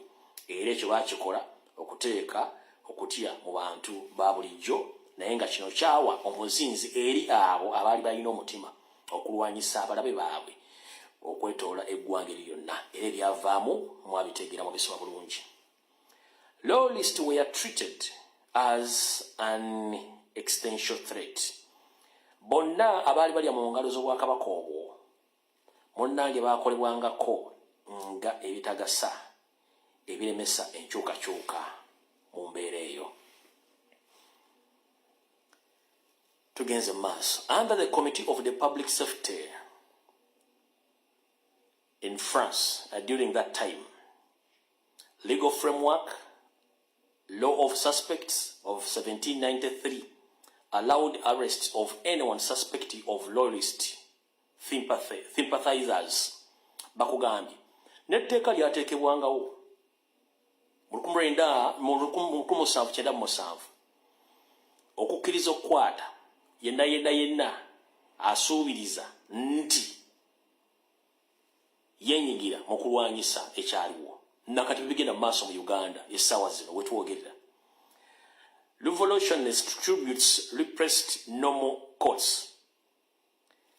Bano balaba kibayitiriddeko bo kennyini abaali baagala enkyukakyuka bo bennyini beeterawo ekkooti zaabwe ne baziteekawo nga gobakwata gwe bateeka mu kkooti nga bamuvunaana emisango gy'okulya mu lusiya mu lukwe n'okwenyigira mu kutugunya abantu Obufalansa. Vogue definition of enemy of the revolution enabled mass arrests. Ekyo nakyo mukitegedde nti mu mbeera bw'etyo ebyayogerwa era ne bivuunulwa mu nkola y'okunoonya abalabe mu kukyusakyusa mu ggwanga eryo n'okujja obwakabaka obwali bufudde ekizibu eri abantu. Abantu bangi abaali balya mu ngalo baakwatibwa era ne basibwa balina okubeera. Eno yenkola eyakozesebwa. Methods used. Enkola eyakozesebwa. Execution. Around 16,000 and 17,000 executed by great stands of thousands more died in prison or summary killings, imprisonments of hundreds of the thousands of detainees, confiscation of properties of enemies and convicted loyalists, suspension of revolt, brutal campaigns, loyalist regimes or regions, EC, the Vendi, including the mass killing of civilians. Tugenda mass kubanga bwengati ngenda kudda buli kimu nyizo tola budde bungi. Royalism became criminalized due to the process was largely abandoned. The long-term outcomes, the monarchy was ultimately restored in 1814, showing that repression did not permanently eliminate loyalists, exterminated extremes, oppressions, designated revolution, justice, and fuel circle of violence. Eyo bwetu bweyali eyo mu Faransa. Kitegeeza kankunyweramu katono wa kitegeeza mu nkola eno tugenda ssanga okunyigirizibwa, okutiisibwatiisibwa, okukwatibwa n'okugulwako emisango egy'enjawulo. Naye bino ababikola tebabeera bokka, babeera n'abantu bangi nnyo mu bitundu. Abawa amawulire, ababuulira nti ono y'ono, abagamba kino kinakolebwa bwe kiti, oyo atambula bw'ati, alya bw'ati. Kati muwagala counter attacking ekintu ekyo. Abo bennyini ku ground abasookerwako, abatambuza amawulire, abagaba information, ababega, abeera mu kitu musooka okutambulirako. Buli kimu ne mukola kye mukola kubanga bo mulina okusooka okufuula uncomfortable. Bw'obafuula uncomfortable ne ku ground kitegeeza nti state ebeeri mu bbanga wabeerawo vacuum wakati wano nga state ekyasobola communicating ne bambega baayo oba balolist wansi eno. Kitegeeza vacuum eyo tulina ojja okipayinga nga tumaze okujja obana bali ku grassroot abali ku village level. Bwe tuba tugenze waggulu tuba tugenze ku level eddako tunoonya ba piso ba RDC baani. Bwe tumaliriza step tuba tugenze waggulu ku ntebe esembayo. Ne bwe tuba nga tunakola bintu bino nga ne ku ground omuntu omanyi nti oyo kasajja kano kakazi kali kazeeyi kiba kitegeeza kino kitugenda kukola. Ebintu bino tebabikola bitadde ku social media. Ebintu babikola ku ground mu bantu bali ku kyalo mumanyi abato mudiringa nabo. Mwafuule uncomfortable mu bitundu. Mutandiko banoonya. Bajja kuba Museveni bino byagenda nti ayinafuna information abajja kuba takyagifuna. Nga bana bantu badduse. Nga waliwo vacuum kati vacuum eno gye mulina okwokipayinga mu level 2. Kasita musalako information wano nga takyagifuna. Kiba kitegeeza step teddako yakutandika kunoonya bano ba RCC ba RDC buli kimu kimanyi bulungi nnyo ekyetaagisa mu system eyo. Katugenze mu maaso tugenze ku Amerika abasoma ebintu bino gye biri ku Gola Moses wano mbayitira mu buyitizi. The American revolutions treatment of loyalists, those who remained loyal to the British crowns. Ero yenteekateeka eyali America okweggyako abasibira mu bbwa yeno n'engeri gye babajjanjabangamu. Bakugambye was harsh but far less systematic or lethal than in the French Revolution. Bakugambye nti enteekateeka yenna abajja bakola yali ya mutawaana nnyo era yali ya bukodyo nnyo era yali ya bulabe nnyo n'okusinga eyali mu Bufalansa. It combined legal penalties, social coercions and exile with limited execution. Bakugambye nti mu mbeera ate yali mu America alinzibu nnyo baagatta ebintu bingi nnyo omwali amateeka n'ebibonerezo omwali n'okugjawo abantu abamu n'amu okudduka okugenda mu buwaŋŋanguso bw'ekiwaze saako n'okugezaako okukendeeza ku nzita y'abantu abo. 4. Violence and execution, limited and unvain.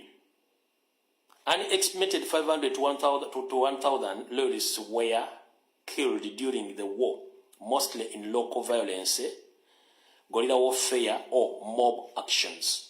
The very few executions followed formal trials, dozens at most. Violence was regionally concentrated, especially in the Carolinas and other frontliners areas where civil war conditions prevailed. No equivalent or a region of terror against the mass. Exile and displacement. After the war, about 6,000 and 80,000 royalists fled to Canada, Britain, or Caribbeans. The Britain compensated some loyals for loss of properties and many never returned. Kati ebintu ebibuulidde ku mitimbagano obutambi bw'ojje buli mu kimu gye kiri naye njala soka bagamba ekigambo kimu mwenna. Mu lutalo tebakaabiramu, mu lutalo tebanyiigiramu. Okufa kw'omuntu akukulembedde oba omuntu gw'obadde otambula naye kukuwa maanyi na busungu, naye ate obusungu olina obba okontrolinga ng'onoonya omulabewo. Ekisookera ddala nkubiza bakomedi bonna bali ku social media temupostinga video z'abantu bebasse, temupostinga video z'abantu bakaaba, temupostinga kintu kyonna. Mukiipinga video ezo mu inbox zammwe oba video zijja kugibwayo zizanyibwe wantu wonna. Ekisookera ddala bw'oba ogenda mu lutalo luno olina okumakinga sure nti omutwe gwe guli sitedde nga n'omubiri gwe guli sitedde okweŋŋanga ekintu kyonna. Nkiddamu okubasaba bakombre temuteeka video zitiisa abantu ez'abantu battiddwa muzitereke, time egenda kujja ziveeyo. Secondly, topostinga video ya muntu yenna akaba nti bassa omwana wange bakoze bati gireke gitereke zijja kuvaayo kuba ziteetaaga mu kooti ng'obujulizi. Temulowooza nti Museveni eri mu Uganda ne bandi bokka no n'abaana baba bali mu wilaaya bagenda kubeera nga bali accountable for these crimes against humanity. Okitegeera bagenda kubeera accountable bali bona abadduka abali e Rwanda, abali e Congo, abali e Sudaani, abali mu nsi z'abazungu bagenda kubeera accountable for those crimes. Kati mwe kye mulina okukola mulina okubeera gumit enough nti revolution yammwe si abakulembeze. Omukulembeze tannakyagenda kwongerako okuggyako gwe ate omuconcentratingako n'oggwamu n'amaanyi nno toggwa nga mmanyi bamukulembeze nedda. Lwaki? Ekisookera ddala Mandela yali mu kkomera ng'ebintu bitambula. Mbeki yali mu kkomera ng'ebintu bitambula. Ramaphosa yali mu kkomera ng'ebintu bitambula. So kitwale nti president taliiwo, kitwale nti ba MP b'owalozi tebaliiwo, kitwale ba kansala tebaliiwo. It's your responsibility to keep on moving. Temupostinga bintu byonna, temupostinga kintu kyonna. Tujja byetaaga mu time entuufu. Mwe mwina kye mutamanyi. Ekisookera ddala bw'opostinga video omuntu ng'akaaba bannayuganda bali too emotion, kijja muwamu setback. Bw'opostinga video omuntu nga bamuse kijja muwamu setback alowooze nina omwana wange ate ne bwe ngenda bajja kunzita wano. Ng'obadde okimanyi nti abasirikale bonna world over balina emmere gye babawa, balina ebyokunywa bye babawa, balina empisa ze bakuba, ne baba nga tebasobola kutya kintu kyonna kiba kibeŋŋanze, ng'alina option egi ng'asigaza survival instinct zokka, newummenti essasi, ngudde ntya kava, ntambudde ntya. Abasirikale lwaki? Kubanga naye botta musirikale munne afunamu okunyolwa. Kati okunyolwa okwo bw'abanga amaze okuteekebwamu ebintu biri kiba kitegeeza ono agenda bujjamu ojjemu dogutaaga agiteeke mu ngalo agiteeke mu mpale. Mwenna mulabye emizannyo emiwandiike ku TV okwo mweze muyita movies oba film ze muyita movies nga bajjako ekigiisako dogutaaga kuba nti agenda kujjukira ti komuladi wantu amuleka mu lutalo naye nga amaze omubuuka agenze. Kati muganda wange bw'opostinga omuntu nga bamukubye essasi olina abantu bangi b'otiisa. Bw'opostinga omuntu ng'akaaba olina abantu bannayuganda balina feelings balinga nga zante. Bwe tuba tugenda mu revolution tolina kulaga kintu kyonna kijja bantu kibajja kukumulama kubateeka mu feelings nkyamu. Please temukikola. Don't do it. Social media mugifule active ng'ekondemi ng'ekomandinga bye tulina okukola. Fe video tuba nazo. Abasirikale wawudde okubawa emmere ng'emmere gye babawa n'ebyokunywa bibawa confidence ne baba bakubye ekyali waamu ojjako bw'ojjadde ogutaaga n'agiteeka mu nsawo n'amuvinga on.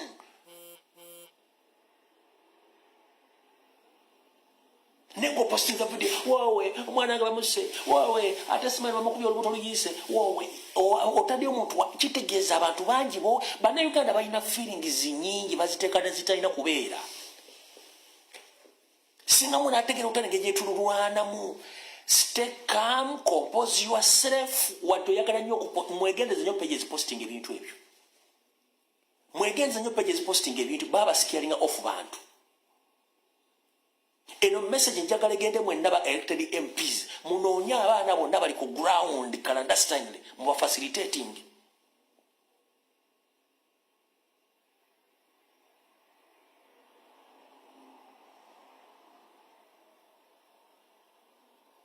Nga tebazza ku social media gamba nti ate tetulina mugende wansi mu facilitating abaana abo. Bafutu soja bani ba facilitating nga teri amanyi lewo mu omutwalo gumu lewo omutwalo ebiri mumala mwe musirikire mubeere eyo. Gwe comrade yena postinga video ku TikTok ku Facebook ku Twitter sime basso omuntu siba gwe ino oba okola mulimu kikitegeeza you are scaring off people. Nkugeba na Uganda balina feelings ngolo omuntu ogenda n'okabira omuntu gw'otamanyiko oba gamba n'owandika rest in peace n'okaaba obuzibu bw'ekirugo. Yes, tuli bana Uganda nze nsinga obutayagala kutulugunya na kutta bantu. Ne mu revolution olina okukkiriza nti afa yagenda. Kakweke ekyokulabirako. Kyagulanyi okulabe season ye Kyagulanyi oli eyasooka. Kyagulanyi eyasooka naffe kennyini yatukaabya. Atya. Twatuka ensambya nga ssente zaafudde. N'abalala n'agamba bannaye mubakwateko abaana bamubagumye. Ngawulya kimuluma.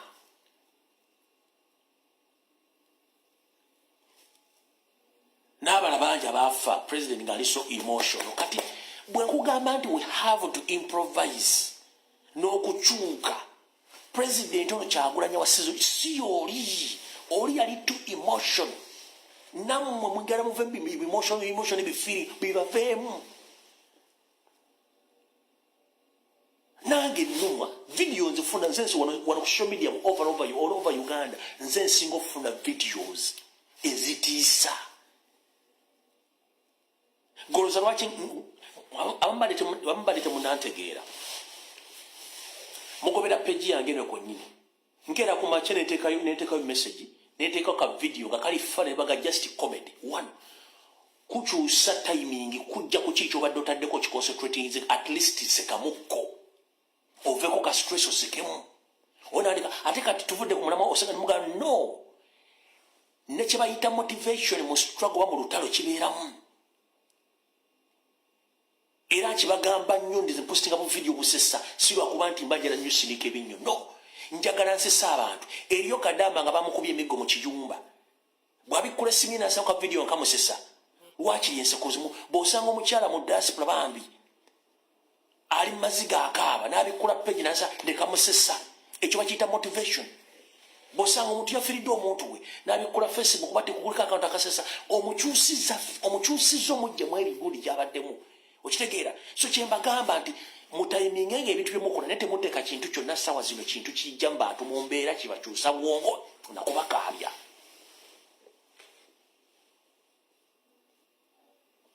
ngoza waki kifulugunyo yafa omusajja omuganda ye yali entertainer w'amagye mu nsiko ng'ayimba n'ennyimba ezitamanyikiddwa ezitategerekera nagundi na lirikisi zaazo ng'azina amazina azinira bamuseveni baali bonna wezi yafiira ku kkubo naye nga eyo sisitemu ya museveni egibeezaawo yali entertainer ne kagurupu kakaabalala nga bayimba to entertain the forces.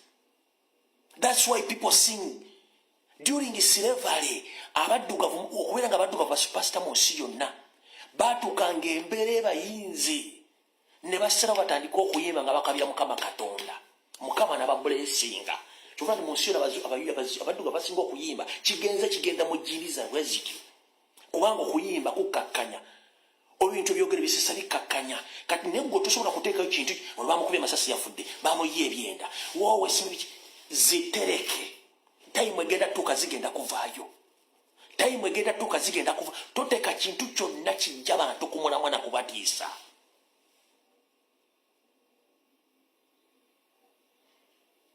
tokiteekako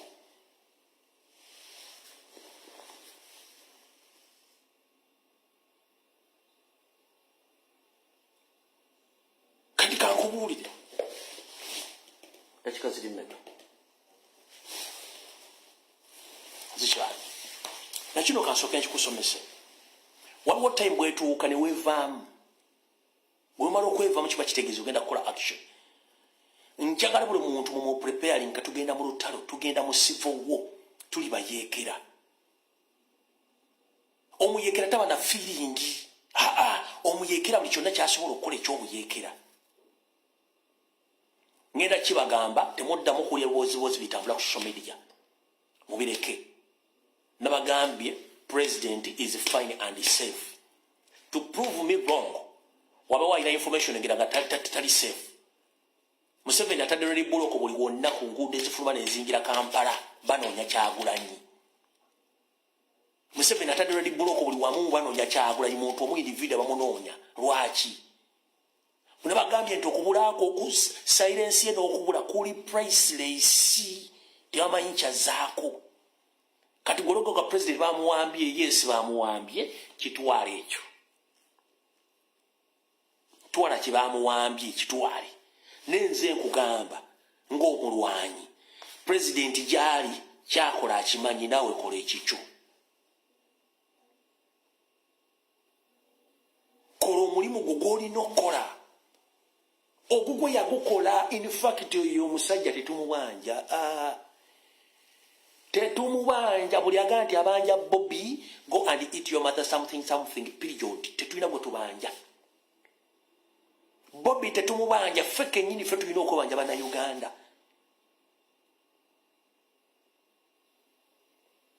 he had played his role on all levels Kyagulanyi agamba nti omubanja go and eat your mother something what have you done in this struggle okujjonga nawe wayonka ssengawe ekkundi oba wayonka kojjaawe ekigere tosobola kuŋŋamba nti propaganda gobadde olya ku Kyagulanyi since 2021 atuuse wano kati afuuse dangerous nti ate gwe mwagamba nti mukama we yamukozesa ate yanoonya okutta abantu era ng'okyalina obwongo obwo abali bagamba nti state project ate bali mu kubba obululu bali mu kutta abantu ototya abantu bakuzannyira emizannyo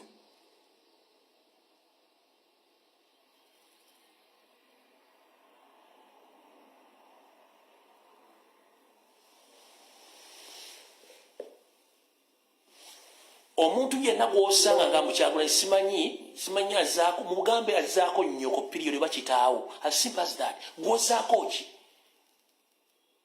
ozaako ki kyenkubuuza ggwe ye kyazaako almost kujjako ligimu kyeki kyeggozaako ki oyina amabeere abiri ne Kyagulanyi musajja egugwagukoze gwokoze guli luddawa tosobola nagula kyamisana oli mukwayo olinganga embwa esala ekkoona tosobola nagula kyamisana obuuza mbwazaako kyokka ayamba gwe oli mukaduuka ako litutunda ngatto Tom Museveni agenda kubijjika emisolo gya mirundi 5 n'engatto zesibe mu mpale otambule ogende zitundire mu ddiiro lyo oli awo yayuuya mbuuza mbwazaako ki azaako nnyoko period ekyokubiri buli agamba kyoba oyagala kyoba otwala yes muwambe period nze nkugambye ekyange ali safe era ekiddako mujja kiraba kyekyo neggwe munnayuganda ozaako ki kyekibuuzo kubanga ye with or without Robert Kyagulanyi Ssentamu eggwanga lirina okukyuka ate alina okubeerawo nga mulamu ekikulu kya byonna kyemutannategeera nti Kyagulanyi alina okubeerawo nga mulamu by all means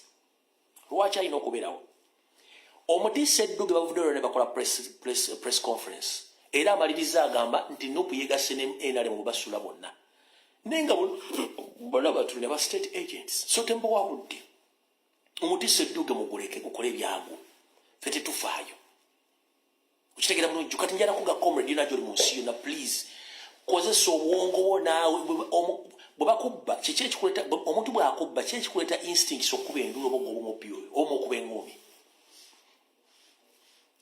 nkubuuza omuntu bw'akubbako essimu lwaki okuba enduulu oba omugoba emisinde omukube n'eŋŋoomi lwaki those instincts ezikujjira nga bakubbye those are the same instincts you should initiate in this process around please eyo embeera ekujjira ng'omubbi akubbye kamugobe nkuba enduulu mukwate mukuba emigere mujjeko essimu yange gyembeera gy'oba oteekawo kati tugoba mubbi byebikolwa by'oba olina okukola please tobaamu kintu kyonna kikujja ku mulamwa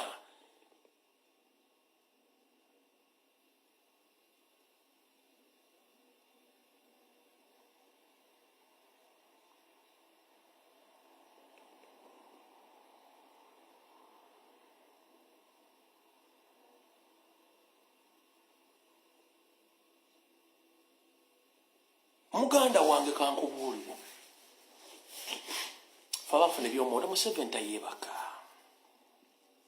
Museveni tayeebaka akimanyi ensi temwagala obulugiya mujja amanyi yabbye bubbi bagabye bakama atekeddya la foomu zaalina zonna ku mutimbaga talina adde ya nnyoko wadde ye nnyina tagirina kuba tasobola zaapulodingayo kati muganda njala kukubuulira mu nsi ezaakola in normal circumstances when you announce the winner you upload all the details which shows the winner byabakama tasobola kuuploadinga the data form on age uploading figures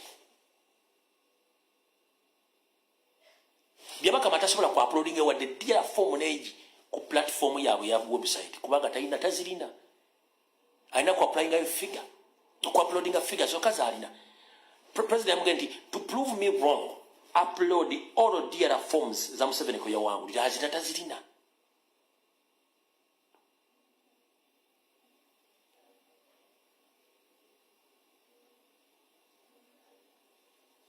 kola kyolina okukola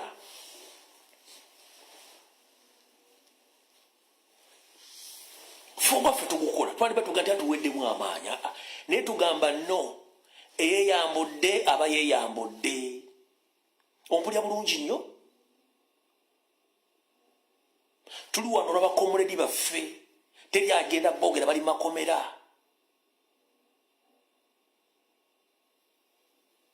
n'abalala bakyabawamba abatutta si bannayuganda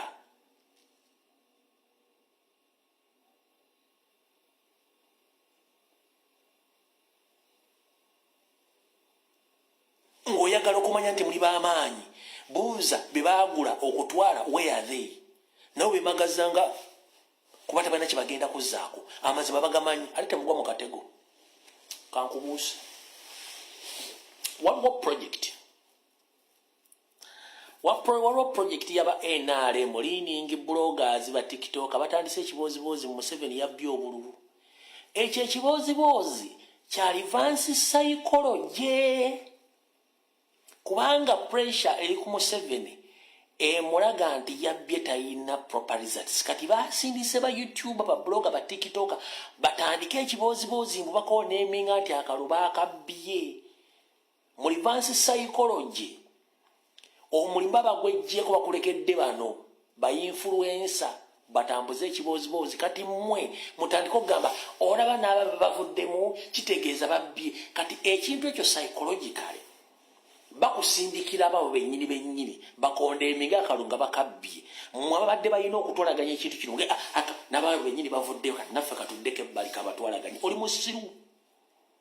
Psychological tokitegeera nti basindisa abantu bakola ekintu ekyo.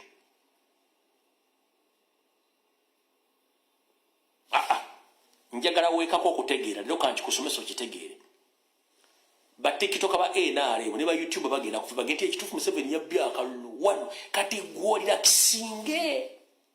Okay, ola n'aba NRM ba confirm ziti babbye kati gwe kiwandi badde okola bakikujjemo debbali oba kitaking over. Oli alira kisinge he doesn't care. Bamwogera mukitegedde weekako okutegeera boy wange. Psychologically weekako okutegeera. Baba sindise sente weziri bagenda kikola. Waliwo n'emboozi zigenda ogenda vayo simanyi bo omusajja yavumye mukazi we simanyi beekyayi mu America simanyi ludda wawa eboozibozi bigenda ebyo byonna diversions. Concentrate ku revolution kubanga state ebifandinga. Buli kiboozibozi kyola simanyi ono simanyi yakyayi mukazi we simanyi mukazi we yamusibisa simanyi talabira eboozi biri state fund tebaddamu bakulya sente. Okitegedde bulungi nnyo. So eyo project bagitandise mugira bulungi nnyo temugeza ne mugigwamu. Kati gobono nawe bagenti naba NRM bade bajiwagira bagenti yabbye akalo kati gwe bwe bakusindikamu abo kati psychological gobodde baga katufunye n'abatu supporting aba NRM bogende babbye akalo govemu nenga bali bagira basayininga voucher ow'ekintu ekyo kwecho batotaligende bali bakibatambuza. Era mugenda kuli ebiboozibozi ku diversion. Kenzo teyatusasudde, bebe kulu teyatusasudde, fe aba twatu mugenda ebiboozibozi bigenda kujja temugenda mu diversion zezo. Mugenda biule mugenda kuli anti bebe kulu teyatusasudde. Fe Kenzo teyatusasudde. Fe ba comedians tebatuwadde sente. Sente bazibawadde era zaabaddewo.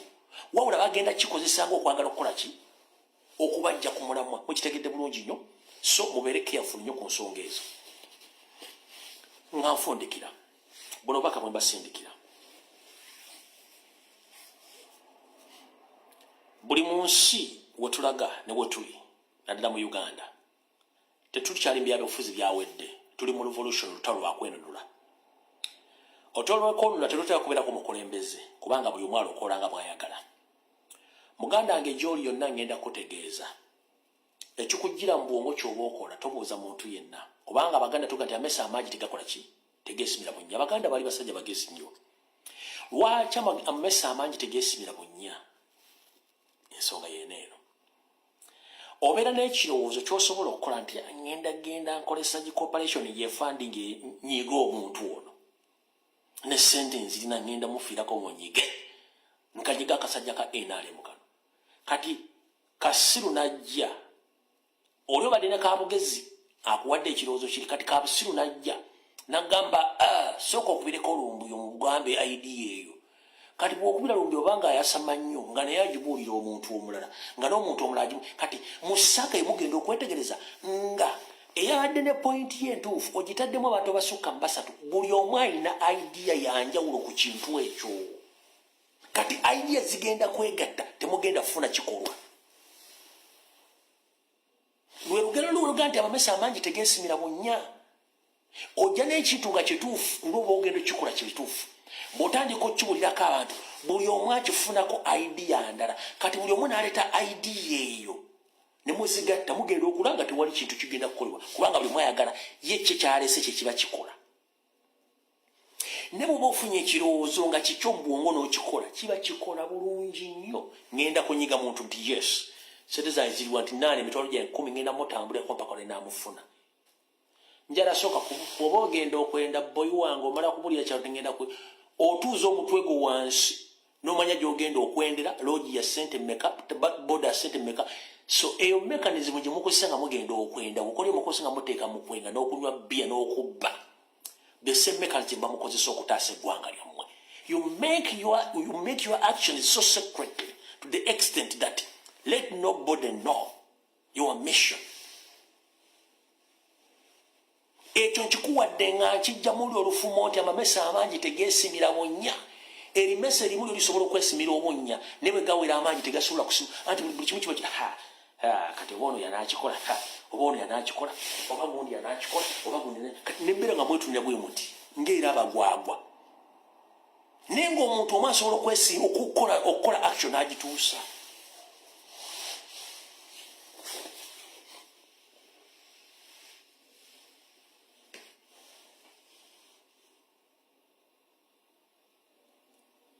Mwalonze miliyoni almost 10 ne muwa president akalulu.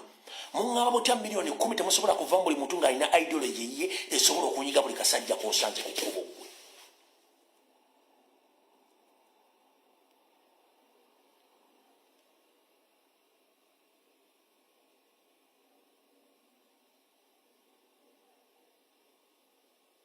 Era mwagala nfuuke motivation speaker ate mbabuulira kino nakikola buti no. Kyolowoozaako ku ggwanga lyo ky'oba okola. Don't tell anyone please.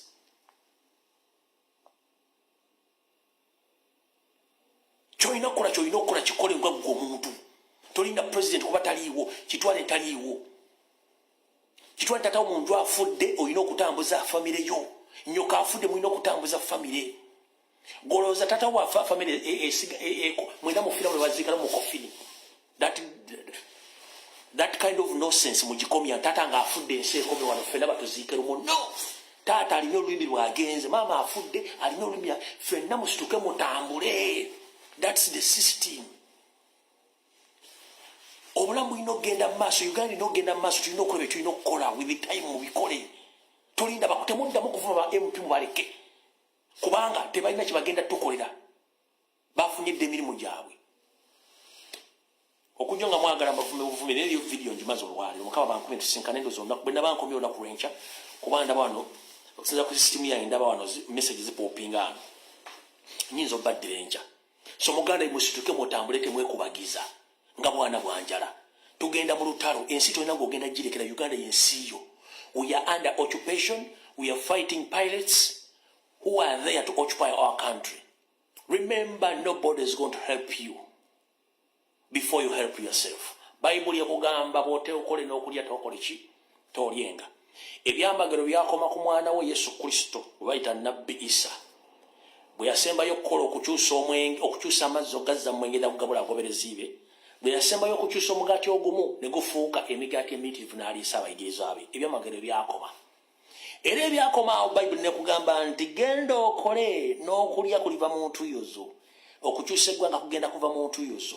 So si mu kutuula mu buliiwo kulindirira. Ekizibu ky'Abannayuganda mwagala nnyo okulindirira. Ate gw'olindira bw'olaba aluddeyo n'otandika omubuleeminga naye omubuleeminga gw'okoze eki? What have you done yourself? Olina omutwalo gwa $1 guteeke banyiga omuntu oyo aba avuddewo bw'oba omugjawo kitegeeza nti eyo beera siteepu nnene nnyo. Okitegedde? Video de mukaba bankuumire tugenze mu maaso.